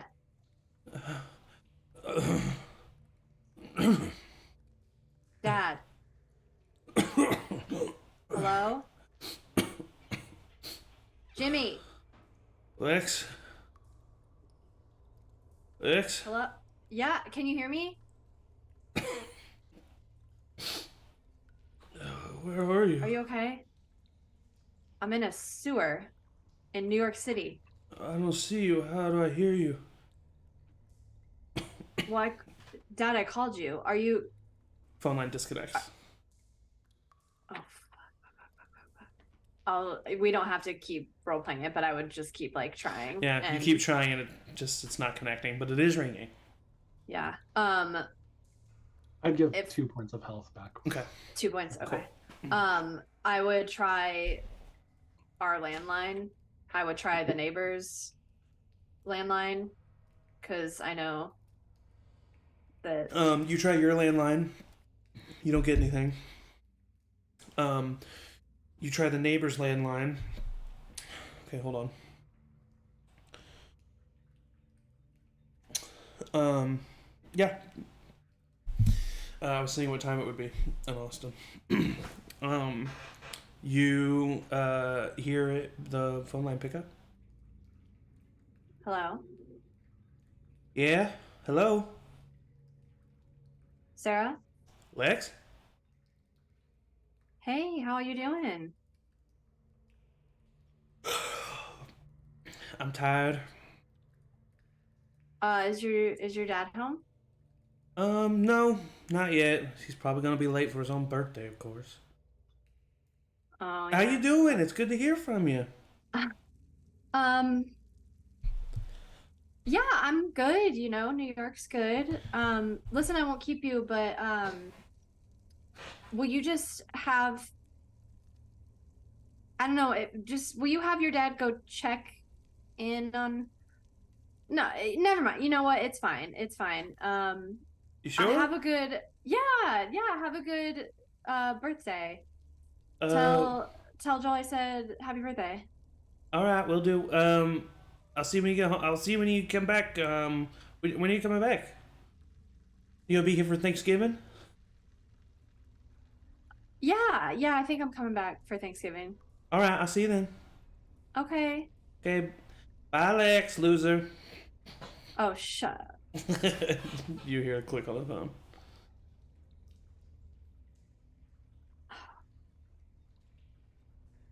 Yeah, and I'll just immediately like go silent. Okay. As all of this is happening, Mina approaches you, Anita. And she kind of like bends down and she pets Bo, and as she's just like patting Bo, her like eyes kind of glaze over, and she kind of like shakes her head and looks over at you. Hey, you doing all right? I mean, I think so. My head hurts. Yeah, same. What the fuck is going on? I don't know. I have no clue. It's the cordyceps brain infection. As you hear the clean-cut mustachioed man kind of step forward, and he says, it's gotten more out of hand than they would let you know. But that's definitely where those people were from. There was a triage camp set up here in Central Park. That had to have been where the people in the gowns came from. You're saying that's what happens to the people who get this? I don't know if it's the result of the disease itself or whatever the doctors were working on with them, but those were definitely patients from that triage camp. TJ kind of like looks over at you, Lex. Glad I didn't go there. And you're muted if you said something. Or just talked really loud. I just said, oh, fuck, Teach. Yeah. And then the redhead man kind of stands up and he says, how the fuck could you know that, Lane? That doesn't make any sense. Like, sickness doesn't do that to people. Like that's something else was happening. Maybe this is some kind of like terrorist shit. Wouldn't be the first time. And go ahead. No, you go ahead. I just want to open my phone and like open like my news app or like go to Google and like go to, you know, When you try using some like prominent news station. when you try using like the internet, it's very slow to like not responding. I'm gonna just shoot a text to Andy that says, "Are you guys okay?" And then listen back into what's happening here. Okay. Lane says, well, that's not necessarily true. If the reason why it was named the cordyceps brain infection has anything to do with the actual cordyceps fungus, well then, this could very well be something that made these people do this. Zombies. And then the woman with the blonde short hair, she just kind of like nods and says, "Fucking zombies. That's what it sounds like to me." Fucking zombies. Holy shit. And you know by now, by the way, that they refer to each other, that the redheaded man, his name's Richie, Richie O'Leary, and his sister, the blonde-haired girl, V. O'Leary, and their associate, Lane Daniels, as he's sometimes referred to as. And everybody's just kind of talking amongst each other. And then Billy's the one, takes a big drag. All right, well, what the fuck do we do now? We can't just stay down here. Yeah, Richie kind of speaks up and he just says, well, I mean, we could just... And he kind of looks over to V and Lane and kind of like shrugs. And V nods her head and Lane like shakes his head. And you see kind of like silent conversation happening amongst the three of them. And then Richie says, well, we know of... we can just follow the route that we planned. It comes out on an alleyway. It's no one's ever in there. There's a van there that we have ready. And we have a safe house with supplies. That's where we're fucking headed. And if any of you want to come, you can come too. Lane steps forward. I don't necessarily know if that's... And then V stands forward and she says, hey, Lane, I think my brother's right. I think at this point it's fucking strength in numbers, okay? You saw what the fuck just happened. Our own military just fired on our own people. Fucking fascists. Amen to that. Why do you not to be rude or anything, but why are you so prepared for this? They all kind of look at each other. Yeah, that's a good question. Why are you so prepared? Listen, if anyone would have prepared for this, there's some fucking high government official or some fucking scientist. I don't know. We weren't prepared for whatever the fuck just happened. We were prepared, luckily, for another reason. Let's just say we were doing a job. We did our job. Listen, we weren't hurting anybody, okay? We just saved your lives. Can we just leave it at that? Shit. Well, if it's really goddamn zombies, then whatever you're doing doesn't damn well matter now. Yeah, well... Yeah, what he said, I guess. It's like whatever it's currently going on in our lives doesn't really matter that much in the present moment. It's just like about surviving right now. Fuck zombies. Goddamn. Yeah, zombies. And I'll look at TJ and like look at them. Yeah. And process that I am a small 19-year-old girl about to go with 3 strange people. Yeah. But also apocalypse. And then I look at Jimmy and then I look up at Ash, who's assumed to just fix me. Yeah. I would say definitely Lex and TJ know who Jimmy is. Like, you would probably, like, just by sheer being young and having references of pop culture around you. Instagram. Yeah, you would just, you might not have noticed right away because he's looking a little rough, but you would know who Jimmy Carraway is. I just remembered I saw just last week 3 vines with him in them. Yeah. Nice. Yeah, Jimmy does have a Vine Um, account for sure. Oh yeah. And I'll a little bit confused and perplexed. But I'll look at TJ and I'll be like, I think we should go with them. You don't we don't know them. They have guns, and if shit gets weird, we can dip. I mean, this isn't gonna last, right? Like we should just like go to the police or something, or like go home. Like The police just tried to shoot us, or at least the police boss. I don't really know if the military. okay, listen, understand that, I'm but- really freaked out and I'm in shock, but Okay. calling the military the police's boss is the fucking funniest thing you've ever said. That is hilarious. I just hug him. I just like squeeze him. He hugs you back. I pull up Yeah. I pull out my phone and I take out the Vine app. Yo, look, we're at the hottest nightclub in New York City. Woo! I pulled around to I lost so much respect. you show the camera around, and as soon as you like put the camera on Calvin, he slaps the phone out of your face. What the fuck you think Dude! you're doing? Calvin, what the fuck have you been, man? I've been trying to get in contact with you for like a day and a half. Yeah, and I've been trying to fucking avoid you. Don't fucking film me. You know What? that. Fuck you, man. Fuck you, man. avoiding haven't me? You owe me $400 fucking I'm dollars, good Jimmy. for it. I'm good for it, man. Oh, really? The checks You're are good rolling for in. it. I'm good for it. Have you seen my movies, man? I'm a star. It's fine. You're sleeping in Central Park, you fucking Hey, idiot. shut the fuck up, man. People don't need to know that now.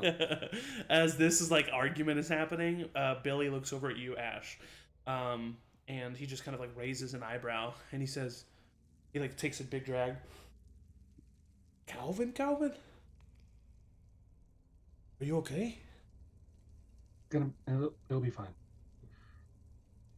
Fuck. And he flips a cigarette, takes another one out, and immediately starts to light it.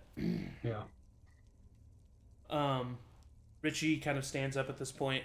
Actually, no. Mina approaches you, Anita, and she says, "What are you thinking?" I'm thinking I need to get to my family. But first I need to get out of here. So they seem like our best bet. Do you have family in the city? No, not in the city. Well, my family's upstate. I know it's a bit of a ways, but they have land and we would be away from all of this, assuming they're okay. And once we get past this, you're welcome to come with me. I know that's not what we meant by hang out, but You think it's gonna be that intense? You think like we need to leave the city? I mean, this is Central Park. This is the Holy center shit. of the city. If it's happening here, I'm sure it's happening other places. Ding! Your phone gets a alert, Anita. I look damn. at it quickly. You look at it, and it is a text from Andy. And it says, "Okay, well, I guess the surprise is ruined anyway. Stuck in traffic. Don't know when I'm gonna be in tonight, but I'm on my way." Fuck. I call him. You call. Takes a while for him to answer. "Hey, what's up, sis?" Andy, I don't know where you are, but if you're in the city, Oh you my need to god, get- I'm literally on the middle of fucking Brooklyn Bridge. This is insane. Like, I have not moved for an hour. What is going on in your fucking Andy. city?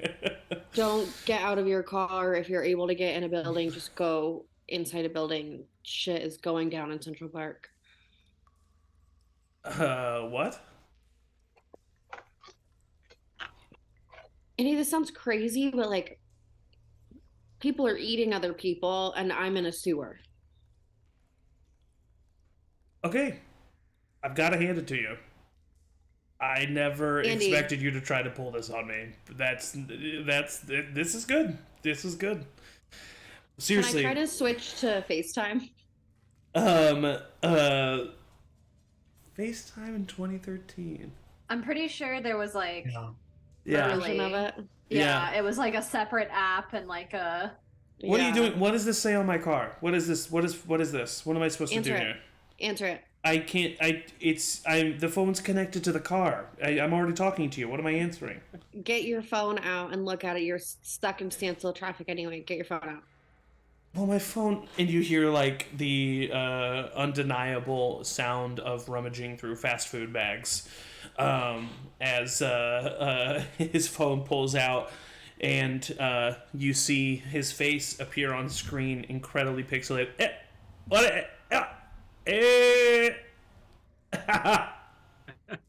Oh man!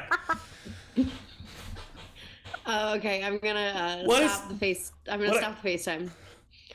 Oh, that was cool. What was that? That was so cool. I'm gonna take a picture of the sewer with Bo in it, like to prove that I'm there, and send it to him. It is not. It's taking a very long time to send. Andy, I'm not kidding. I know this is crazy. I don't really believe it either, but I'm not. Holy kidding. shit! What was that? A fucking jet just flew over this bridge. That's crazy. Is there like an air show or something happening? The military was opening fire on everybody in Central Park. Anita, are you being for real? I'm being for real.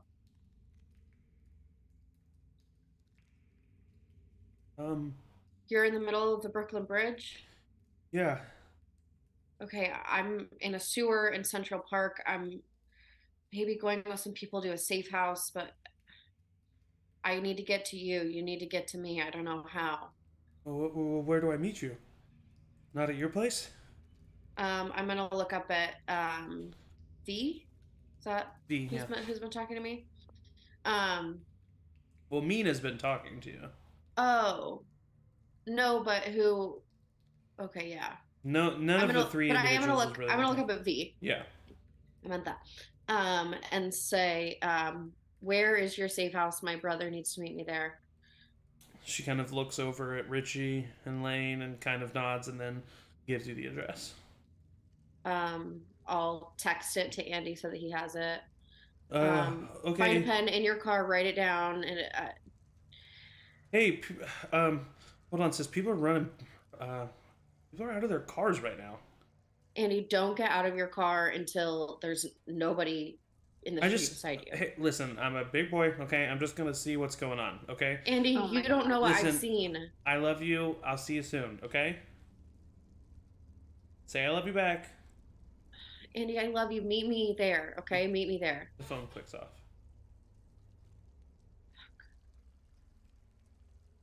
Okay, and Mina kind of nods her head. Okay, well, I guess that's where we're going then. Maybe we can gather up whatever we need, and then maybe we can convince them to use their van to go to the farm. That's a good idea.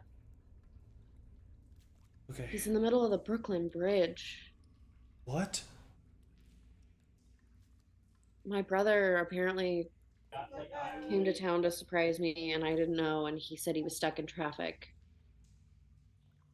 Calvin, who was like kind of having this argument with Jimmy, just overhears this and looks over and says, "Yeah, well, he's fucking dead now." Oh. I'm just gonna walk right up on him and say, "What the fuck did you just say?" All right, little Miss Girl Scout. Please, I'm not in the mood for this. If you could back the fuck away from me right now. I give Bo knows like hand signals. So I give him a signal to come right next to me and say, "Do you want to fucking say that again?" Bo like walks up very slowly, growling underneath his breath. Calvin looks down, looks at you, untucks his shirt, puts it behind his pistol. Yeah, I think I can say whatever the fuck I want.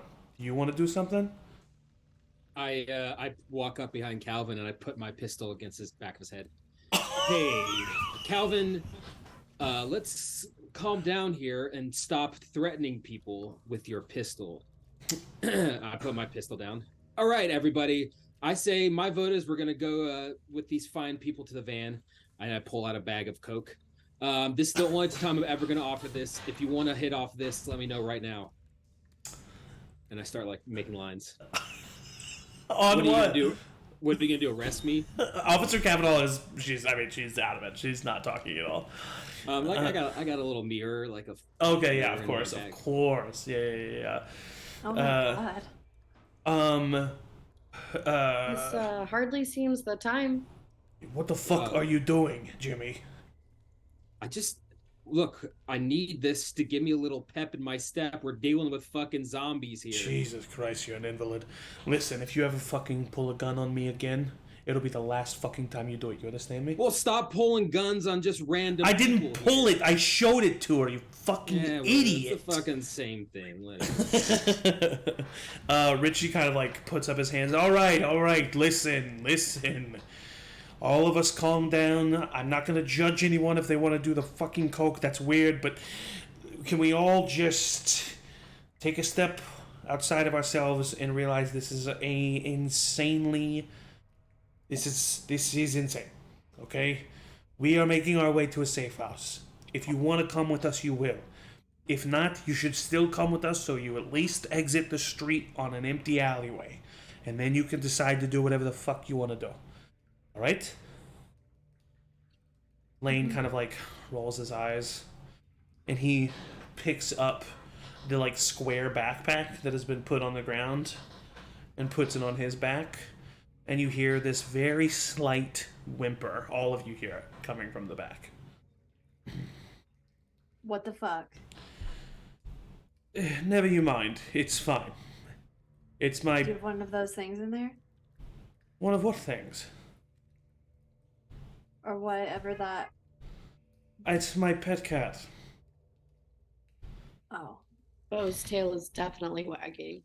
Oh yeah, Bo comes up to the cage and starts sniffing it. And then kind of Why do like you jumps bring your back. Cat?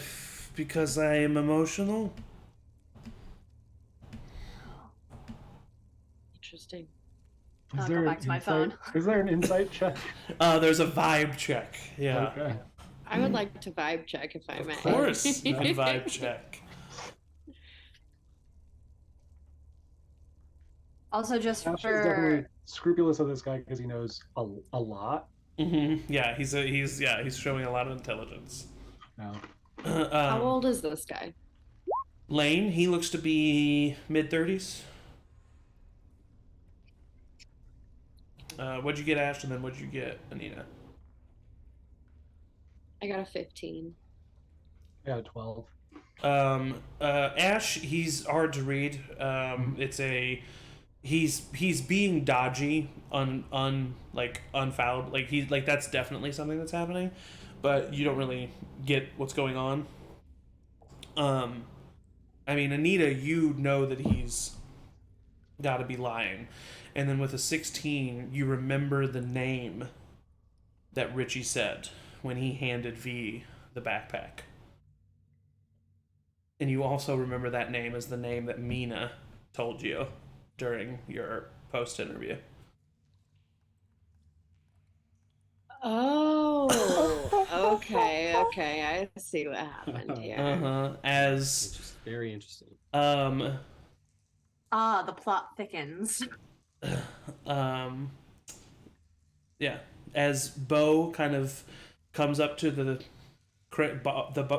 bag, he pulls down on the cover of the box, and all of you see inside this little cage a small little a small little albino baby ape. Oh, he's That's so not a cat I've ever cute. seen. That is goddamn not a cat, sir. Amina immediately like gets angry, and she's like, "Appa? You took Appa?" Yeah, I mean, I'd be right next to her. You can't just steal a wild animal. Hey, okay, all right, listen, let's all fucking calm down. It's not like he was happy living from zoo to zoo as a circus animal either, all right? Okay, he wasn't a circus animal, and at least he was cared for. He had medical care, he had food. Where we're he had taking him, shelter. he's going to be cared for, okay? Well, Someone incredibly wealthy would like him in an environment that is much more to his taste than New York City. And they were willing to pay a lot of money.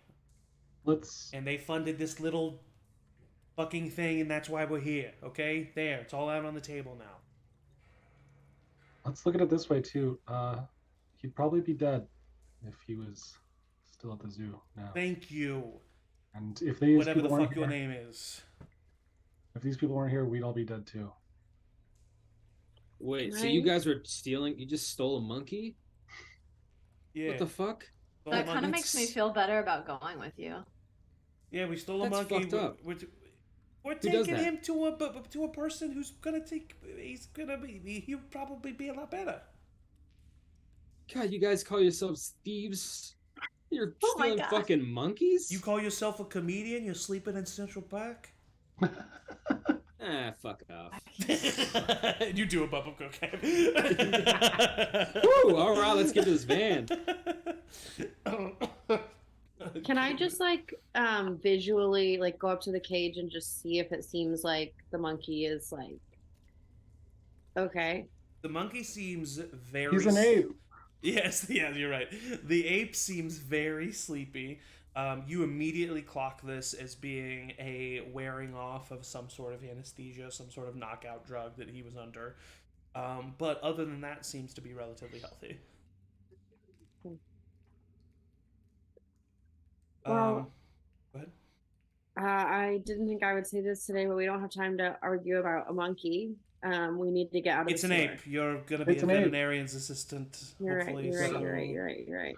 We don't have time to worry about an ape. We need to get out of the sewer. It's not. It doesn't make that much more sense. Oh, you're right. You're right. Okay, let's just all get on our way. Is everybody okay? Everybody kind of starts to nod their head and stand up. Officer Kavanaugh has stayed seated and is just staring straight ahead. I sit down and I put my hand on his shoulder. Hey there, Officer Kavanaugh, right? Listen, get your shit together. What's going on here? I'm gonna leave you here, and I really thought we had something going on here, and it would suck to leave you behind because you're like shell shocked, and I don't know what to do about it. Like, what am I gonna shake you? No, I'm not gonna shake you. I'm just gonna sit here and let you know that I'm leaving. This is it. He was just ripped apart right in front of us. Yeah. He was an asshole. Yeah. He didn't deserve that. Yeah. You really didn't recognize me on the bench earlier? No, sorry, I'm more into like Nicholas Sparks stuff. You know, I actually auditioned for Walk to Remember. That doesn't make sense. I think that's a Nicholas Sparks. I didn't get the I'm saying it doesn't make sense that you auditioned. Oh no, there was a romantic male lead that they cut out. But I was That's what I'm involved. saying. Yeah, Cutthroat. It would have been me and who was in it? She was great. What's her name? Hey, you wanna let's head to Mandy the Moore. van. Mandy Moore. You know, I actually met her at a party once.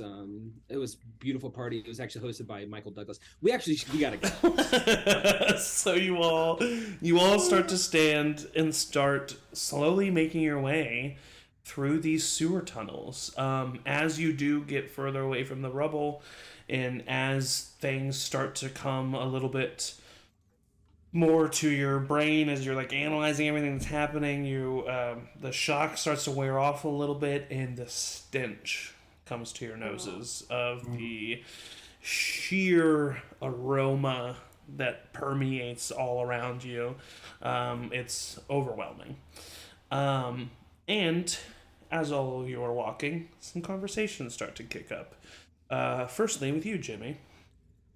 V, the blonde-haired woman, kind of saddles up next to you. She has this like silenced Uzi that she's kind of like that she's holding loosely, but it's mainly supported by the strap on her chest. And she says, "So crazy, huh? Zombies." Yeah. Hey, so shit. You were part of the group that were stealing the monkey, right? Yeah. My name's V O'Leary. Richie's my Yeah. brother. Okay. Cool. Yeah. Yeah, it is crazy that it's zombies, right? Like, I feel like it hasn't really hit me yet, totally. Yeah, no, And it, me honestly, either. it came at the perfect time in my life. You know what I'm saying? Sounds like you too, because your plan was obviously going to fail, unless it. No offense, but it's just the Uh, stupidest fucking thing I've ever heard. okay. Well, hey, listen. I just wanted to say that I know this might not be the best time, but I'm a really big fan, and you know, you know what's funny?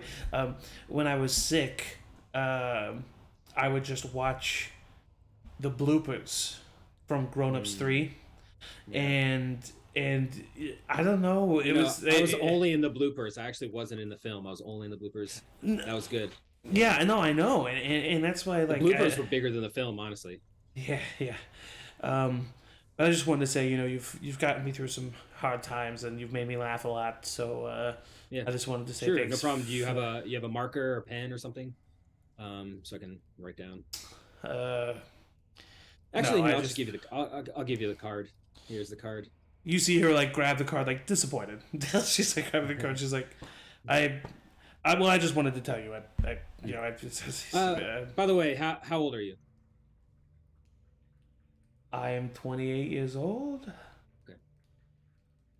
Let's keep going. Forge ahead. Okay.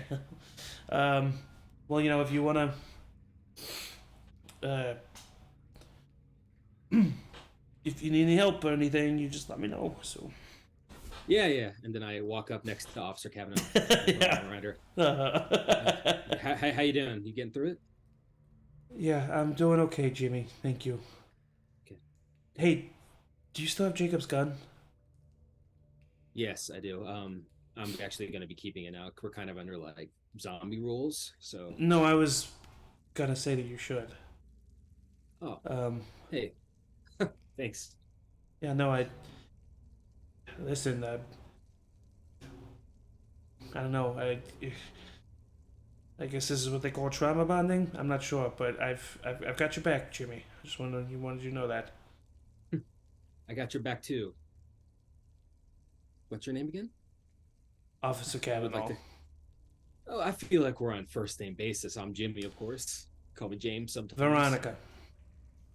Ooh, it's a good name. It's a good name, Veronica. Is it? I got your back too. Okay, thanks.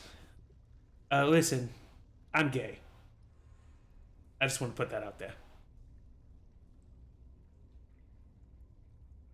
Okay. Okay, I'm picking up on the vibe. It's oozing out of you, and I just wanted you to know. I've got vibes oozing out of me all the time. So this ain't no thing for old Jimmy Caraway, baby. Okay. But I still got your back, no matter what your sexual preferences. I would hope so. And she continues to like keep walking. And then I walk back over to V. Yeah. And what do you say? Hey, 28. You know, I really thought you were going to be 22. You look great. Thank you. I try to take care of I'm myself. so- yeah. Hey. This is like the apocalypse or whatever. Is it? Yeah, I mean, zombies. Yeah. This is it. You know so, what? Yeah, sure.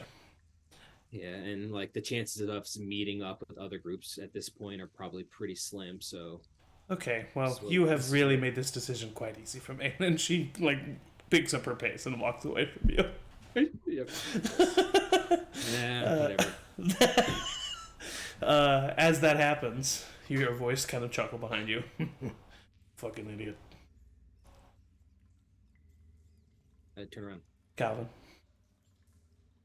Hey, Calvin, I've had enough of your shit today. I was looking for you all day, and then you come in here with your $400 bullshit. Like, you didn't think I'm not good for it? Come on, man. Okay, then hand me the fucking money. Zombies, man. How am I gonna have the money? Exactly. It's zombies, so why do you need money? I got the money back in my apartment. Let me go hop on over there. Jimmy, take I the have train. 2 words for you. What? What apartment? You're right. I didn't think that you knew. Yeah, but Jimmy, no one has made me meet them at a bench in Central Park more than you. Especially the same fucking bench. Yeah, you got any more? I'm surprised no one took me up on that offer earlier. I thought that was pretty generous, and I'm not gonna offer it again. You know what? Yeah. Yeah, I do. And he reaches into his bag. Right. And he takes out. What? Just give me a little bit. I got you. No, here you go. And he throws you a small baggie, and he says, I hope you kill yourself with it. Fuck you, man. I walk away. Yeah. I put the bag in my pocket. As that happens, TJ is walking with you, Lex. And he's kind of holding your hand, just squeezing it. Okay. So we're gonna get to the safe house, and then we're going to. Oh shit. I don't know. I mean, I can't get all the way to Austin, and I'm assuming there's no flights.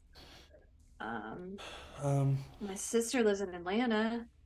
Do you really think That's- that this is gonna be like this is like the end? Like the military will take care of this, right? Like it was just a mistake. Like that was a mistake. What happened up there, right? Yeah, but they were shooting us. I know, but Like they didn't care who was who. They were shooting us. Like No, they must have just been confused, right? They would care if they knew, right? I guess.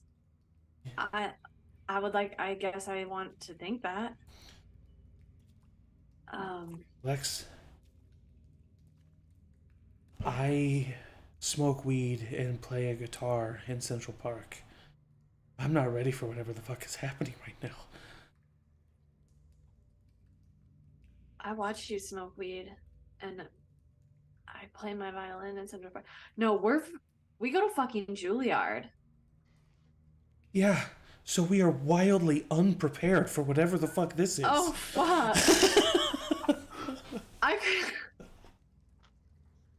I'm laughing right now, but I think me I might too. cry. It's laugh or cry at this point. I don't know. And I'm like constantly, I'll like check my phone every once in a while throughout this conversation. Because I did, like, as we were walking, I did text my sister and my brother. Mm-hmm. Brother is in Austin and sister is in Atlanta. So if I hear from them at any point, if the text even sent. Yeah, they did send. They sent. Okay. Ash, yeah. I would, having heard like the address, also from it just being like talked about and knowing where we're going, texted Rachel and was like, "Hey, where are you? Hope you're okay. I might know a safe space address." And then like kind of not paid attention to the phone. But Okay. Like, just yeah. You similarly notice that it has been delivered. You've not heard or felt any notifications since then. Yeah. As you all are continuing down, Richie comes up to you, Anita. And he says, how's that good boy doing? He seems okay. I mean, he definitely didn't know what was going on back there, but he's better now. This is Bo, by the way. Hello, Bo. My name is Richie O'Leary. Nice to meet you. Sorry we didn't have the pleasantries earlier. And he's like, directs it directly to Bo and then looks up at you. Richie. My name's Richie. Anita. And he just kind of like points to his hair and then your hair. We've got something in common. And then he just kind of like chuckles. Nothing twee. So you knew who Appa was? So you're from the zoo? I just interviewed to work there. Mina works there. I'm supposed to start vet school in a couple months, and I was gonna work at the zoo while I went to school. Oh. Well, that's good training to have. It would have been, yeah.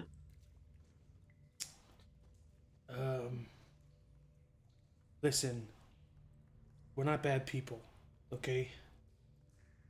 We didn't hurt the guy. He was knocked out by the doctors. We didn't do that. Um, you know, I think they were doing some kind of surgery or something on him. I'm not sure, but I don't know. I'm not a bad guy. I just wanted to say that. Just tell me he's not going to be a pet to some rich person.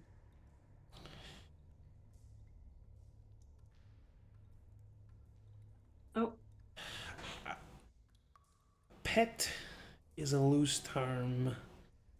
He is going to be a rich person's property. But he's got a big resort.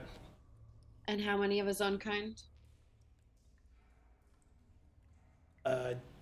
What about his mother? Is she there? Well, actually, according to the brochure, and he takes out this brochure that he got on Appa the albino ape, and he turns it to the first page. Appa was orphaned at the early age of 3 months old, and spent 2 entire days out in the jungle by himself before he was found by rescuers. And he closes it. The rest of his his, I don't know what they call it, pack? Is it a pack of apes? The rest of them, Anita would definitely know that. they left him because he was, all freaky and white and stuff. So But you get what I'm saying here, right? I do, and all I can say is the guy seems nice. And paid a pretty price. Sorry. Look, I don't believe that you're a bad person, but I do believe that was dumb. Well, like Ash said, you're here kind of because of it, so Guess that's not wrong. I guess thank God for stupidity. Am I right?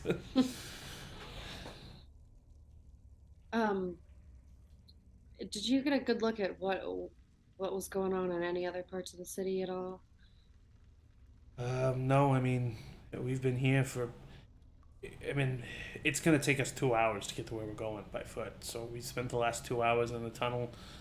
I mean, we've noticed the presence of the National Guard just like everybody else has, but I didn't think it was nearly this bad. Yeah. My brother's so my brother surprised me apparently and is stuck on the Brooklyn Bridge, and I don't know if he's gonna get there. I'm sorry about what that asshole said. I'm sure if someone were to find out that we were all in Central Park, they would have said we were dead. We made it out. True. So,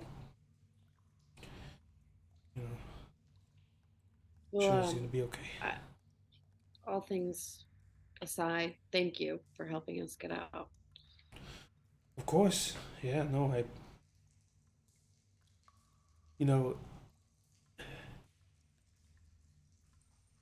I didn't see this coming. I don't think anybody did. No. But it almost feels relieving in a weird way. Sorry, that's weird to say. I just. No, I mean, I get it. I think if I was with my family, I might feel the same way, but I'm not. Well, where's your family from? Upstate. That's where I'm planning on going after we get to the safe house. Oh, really? Got a farm. Really? Well, I hope that you can get there. Hey, is that the only gun that you have?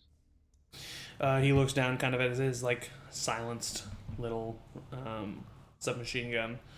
Yeah, this is the only one I got. Do you need a weapon? I mean, seems like that might be helpful. Oh, well, here. He kind of leans down and unsheaths from his boot this like large hunting knife, curved at the edge with serrated edging, and he kind of flips it over. It's not much, but it'll stop an asshole. Thank you. Take it. So you can add knife to your inventory. Nice. And as this conversation continues, Billy is walking next to you, Ash. And chain smoking has not really stopped since he's been down here.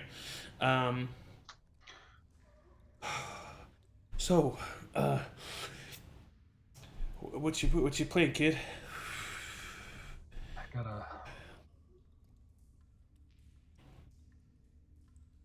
I gotta figure that out. For right now, I think going with these people. I mean, are you still trying to get upstate? Sounds You like you don't usually see Billy shaken. Billy is almost to a fault chill and like calm.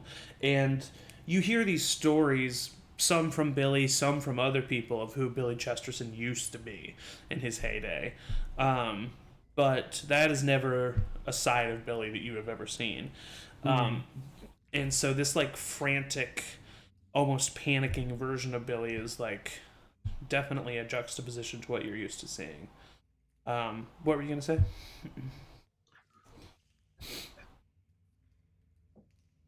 I don't know if Lane's right. He seems smart, but if he thinks that this is the CBI and that's what your mom had, then I don't know. Do we? Are we gonna have it now? Like that guy punched me in the face, man. I think you're okay. I don't. Oh I didn't see any fuck, signs man! of- Oh fuck. Any signs of infection? I mean, Okay, no, it's fine. Yeah. Listen, Ash. I'm gonna kind of stick with you. Okay? Is that okay? yeah, I think that's good. Okay, good. I think we can support each other. This will be good. Hey, you didn't text Rachel, did you? Ash. I worry. Ash, she's such a trigger for you. Calvin's already The end of the here. fucking world, man. I don't know what to do. I'm sorry. You're right. I don't blame you. No, you're right though. Like trying to keep up with Rachel, it drove me crazy. But like, No, but it's different. You're right. Has she responded? Is she gonna meet us there? I'll check my phone. You check your phone. Not gotten anything. No, nothing yet. But I don't know. Okay. I mean, she's as fucked up as it is. She's kind of family. No, I get that. That much time with somebody is gonna be a connection there. I'm so defensive of you, kid. You know, and this is something that Billy always calls you kid. He's about maybe 5 years older than you. Yeah. But I just want to make sure you're not hurt, But it's the end of the world. Maybe a little hurt's better than not feeling anything at all. You really think this is the end of the world? You think that's possible? I mean, this is fucked up. Yeah, we're in a sewer. We saw a man rip another man's throat out. Oh my god, I've never seen so much blood.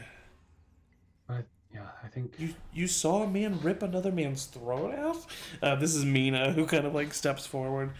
Yeah, we did. Yeah, I kind of feel like TJ and Lex would have heard that and been like, "You saw a man rip another man's," because we just saw them like tackle each other, right? We didn't see any like You didn't see any bites. actual so I think that would we would like get involved in that.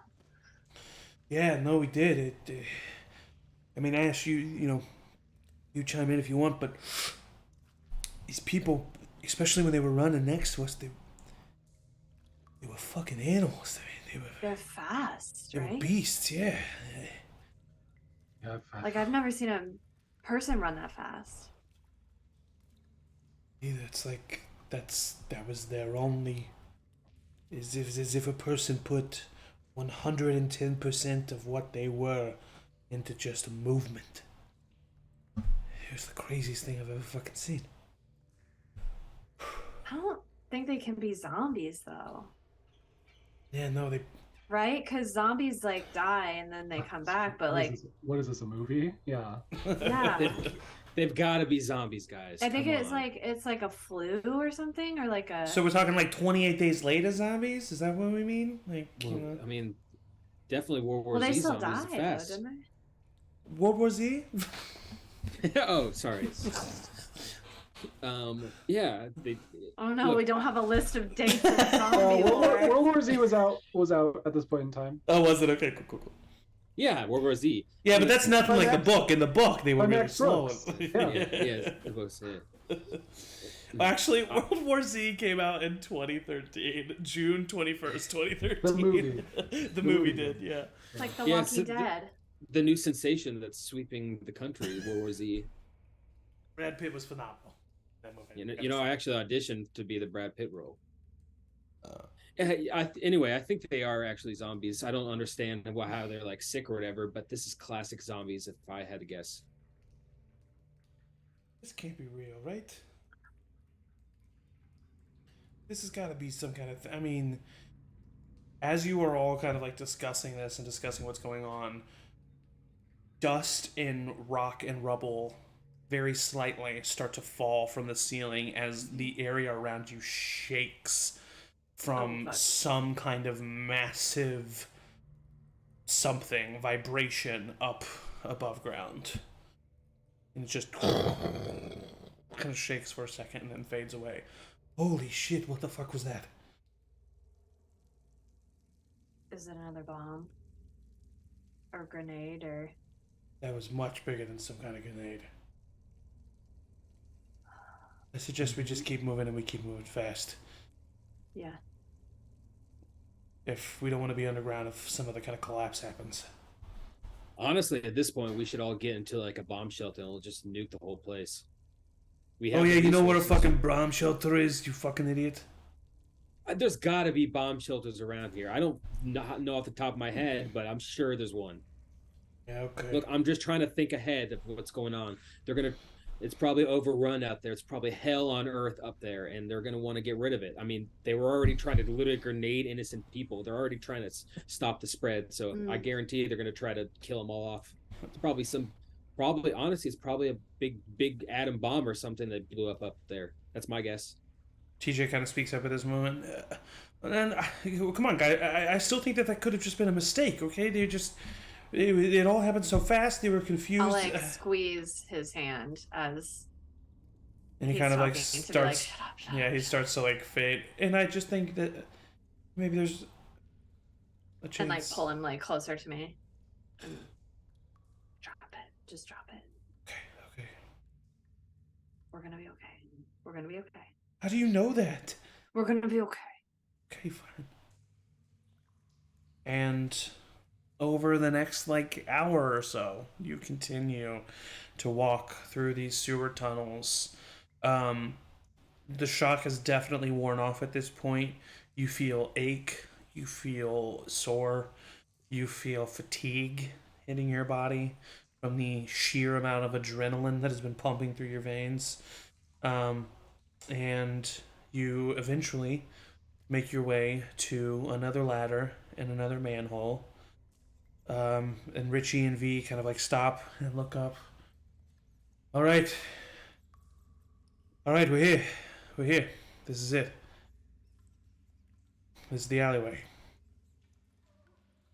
All right, everyone, this is it. Don't know what kind of hellscape's gonna be up there, but let's fucking do it. Let's start climbing. You start climbing. Amazing. You start climbing. Richie, as you do, kind of starts echoing that sentiment. Yeah, I mean, Jimmy's right. We could be opening this manhole to sheer chaos, so let's all be ready. And he starts climbing up after Jimmy.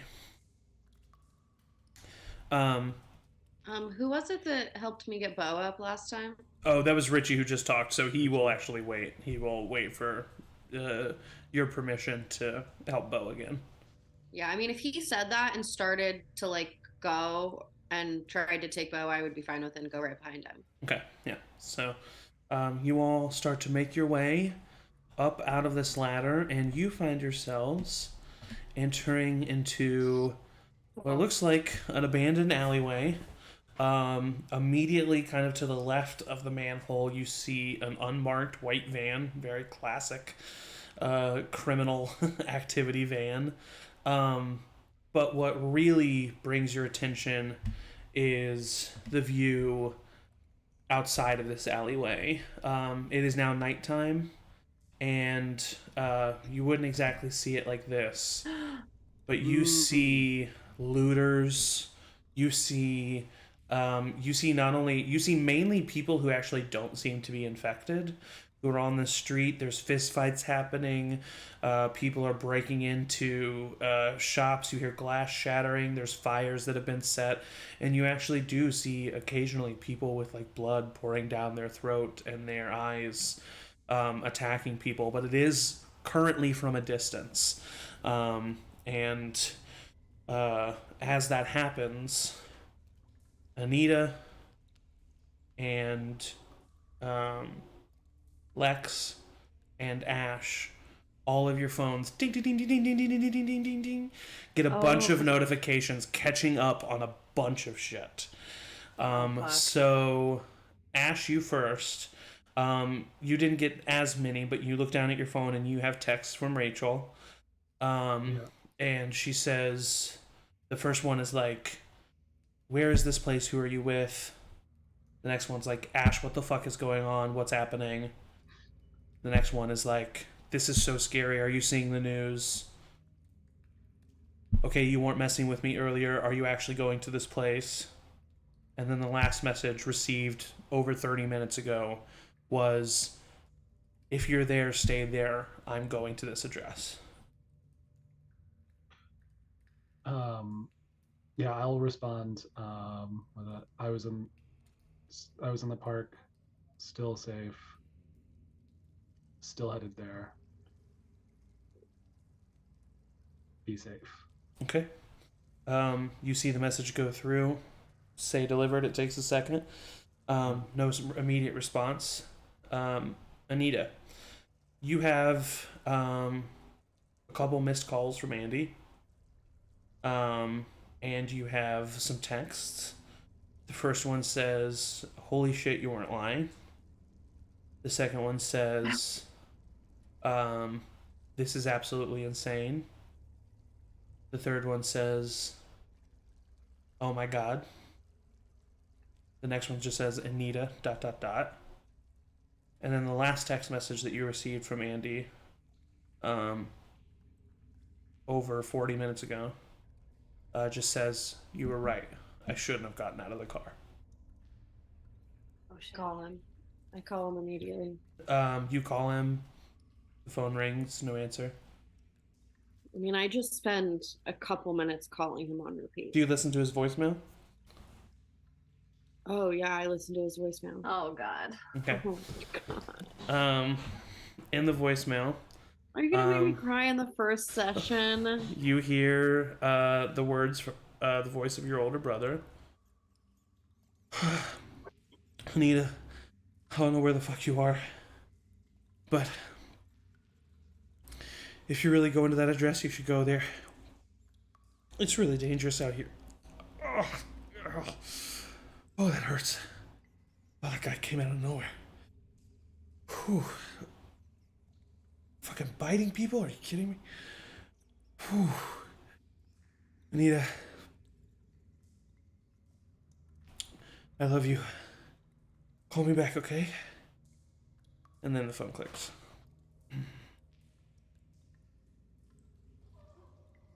Then you just keep trying.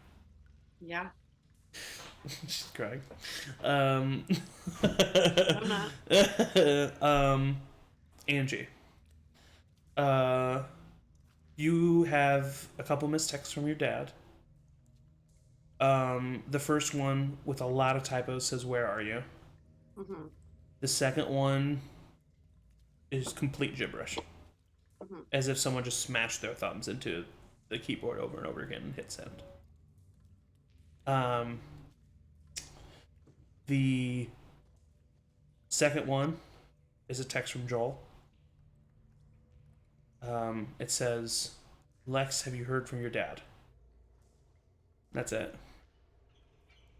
And then the third text that you have received is from your mom saying, where are you? Are you okay? Your dad's hurt, but he should be alright. And then that was like a little over an hour ago. Okay. And then within the past like 15 minutes, your mom has tried to call you multiple times.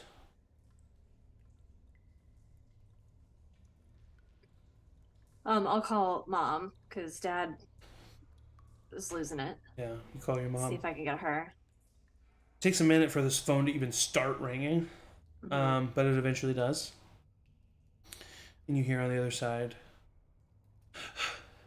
Lex, is that you? Yeah, Mama, are you okay? Oh my gosh, Lex. What's going on? What's So good going to hear on? your voice. I'm safe. I'm with some people. We're trying to get out. We're trying to get to a safe space. What's going on? Ooh. Your father. Something's happened with your dad, Lex. Well, what? He came home. He was really sick. He didn't feel good at all. Okay. Some man bit him, and it looked really bad, Lex. So I told him we should go to the hospital, and he got real mad, and kept asking for you, and then he took himself in his room, and eventually, I was able to get him to open the door for me, and he just looked so wild, Lex. He looked so different. Oh, Lex. Where is he now?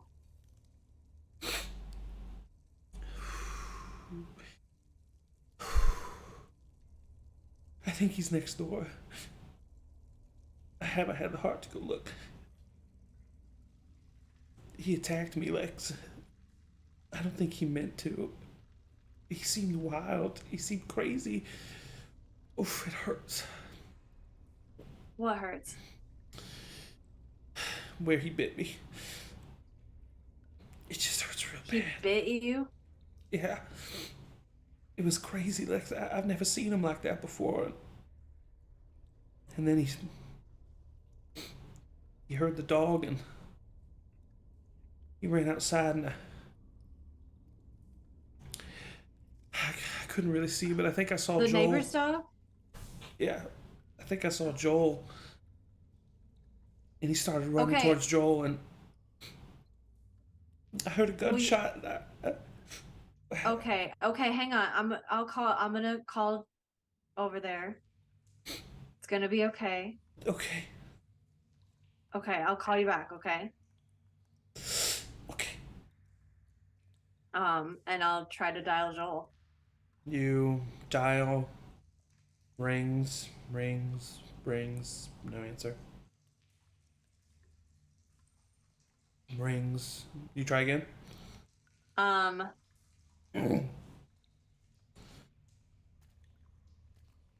try the landline. Try I know the how this landline. ends. I don't know why. You try the landline. It rings for a very long time. You think it's about to not be answered, and then it gets answered. But you just hear kind of a voice breathing. Hello? Joel? Sarah? It's me, Lex. It's the voice of your mother. Damn, you're fast. I had to see. I was making my way over. Your father's here. Okay. He's That's dead, good. honey. Can you... He's dead. No, just... Can you call 911? Can you get someone over there? Honey, there's no me. Hello? You look down at your phone. Mama, hello? As a matter of fact, at this point, all of you look down at your phones, and you have no service. Completely gone. I look at TJ. What's going on? What's happening? Is everything okay? What's wrong with your mom? What's wrong with your dad? Why do they need to call the cops? Talk to me. What's going on? I think my dad had it. I think What do you mean? I think he's dead. And I think my mom's dying. Lex, what are you talking about? What happened? Lex, hey, it's okay. Just breathe. We gotta get out of here. We gotta get out of here. And at that moment, I gotta go home. At that moment, Richie kind of speaks up. We all do, and you hear a sliding of the van door. Whoever is coming with us, get the fuck in. I'm hopping in. Yeah, I'll grab TJ's hand and TJ hops in. Officer Kavanaugh hops in. Mina hops in. Everybody hops in. Including Calvin. In this amount of time that a bunch of people are hopping in, you see, all of you kind of see, from the end of the alleyway, two individuals kind of like eyeing the van and like making their way down the alleyway. I pull my pistol out. oh fuck. Are we driving yet? Or are they? You are not driving. You're all still climbing into the van. I shout at them. How far away are they? They're about 50 feet away. Away. Hey, you good? Do you have your pistol out? Yeah, I'm just Yeah. pointing. Yeah, not at them, but they see it. They see it. Yeah. You see them both take out handguns. Yeah, we'll be good with that car. I think we should go quickly. Go, come on. Fucking excuse me? Are you trying to fucking rob us? One of them lifts up their pistol. Yeah, maybe. I peek my head in the van. Hey, we should kind of pick it up the pace a little bit. As that happens, Lane steps out of the passenger seat, completely stoic, not showing any emotion, takes out his silenced Uzi, cocks it, turns off the safety, turns it to those two men, and just takes them both down immediately in two bursts of fire. Get the fuck in the van, everyone. And he gets in the passenger seat and he slams the door. TJ just kind of like, he puts his hand, what? You just killed those guys, dude. What? And Lane from the front seat, they were going to kill us if we didn't do it. And the sliding door slams shut. You hear as the van heels and starts to pull out of the driveway. And that is where we are going to end. No, I didn't even get to pet Bo. What? He's No, there. Redcon. I pet Bo. That is where we are going to end Oh part my 1 God. of The Remains Season 2. So, started out with a bang, but True. Literally. Several bangs. several bangs. But Choice bangs. We have more to come. There is a lot more to be discovered here within the first days of the CBI outbreak, and a lot more relationships and secrets and motivations and all kinds of I can't things wait to to discover. meet everybody. I know, with this cast. But first, they got to get to where they're going in a city full of looters and infected. Jesus Christ. So we'll see what that looks like. But thank you so much for joining us. Thank you for being here for our first 2023 session in for Charmed Person. So very excited. This coming Sunday, we are having our first Teoroth session of the new year. So please come and join us. And stay tuned at Charmed Persons on all social medias for more updates and more schedules coming up, but including a week from today at 6 p.m. Central, part 2 of The Remains Season 2. So thank you so much for joining us. So glad that Matt and Ian were able to join us this season. Very excited to jump into Jimmy and Ash's story more, and of course Lex and Anita's as well. So it's going to be a good season. Very excited to get started. We'll see you next Wednesday. Thank you to my players, the best players a GM can ask for, and as always, everybody say bye. Bye. Bye.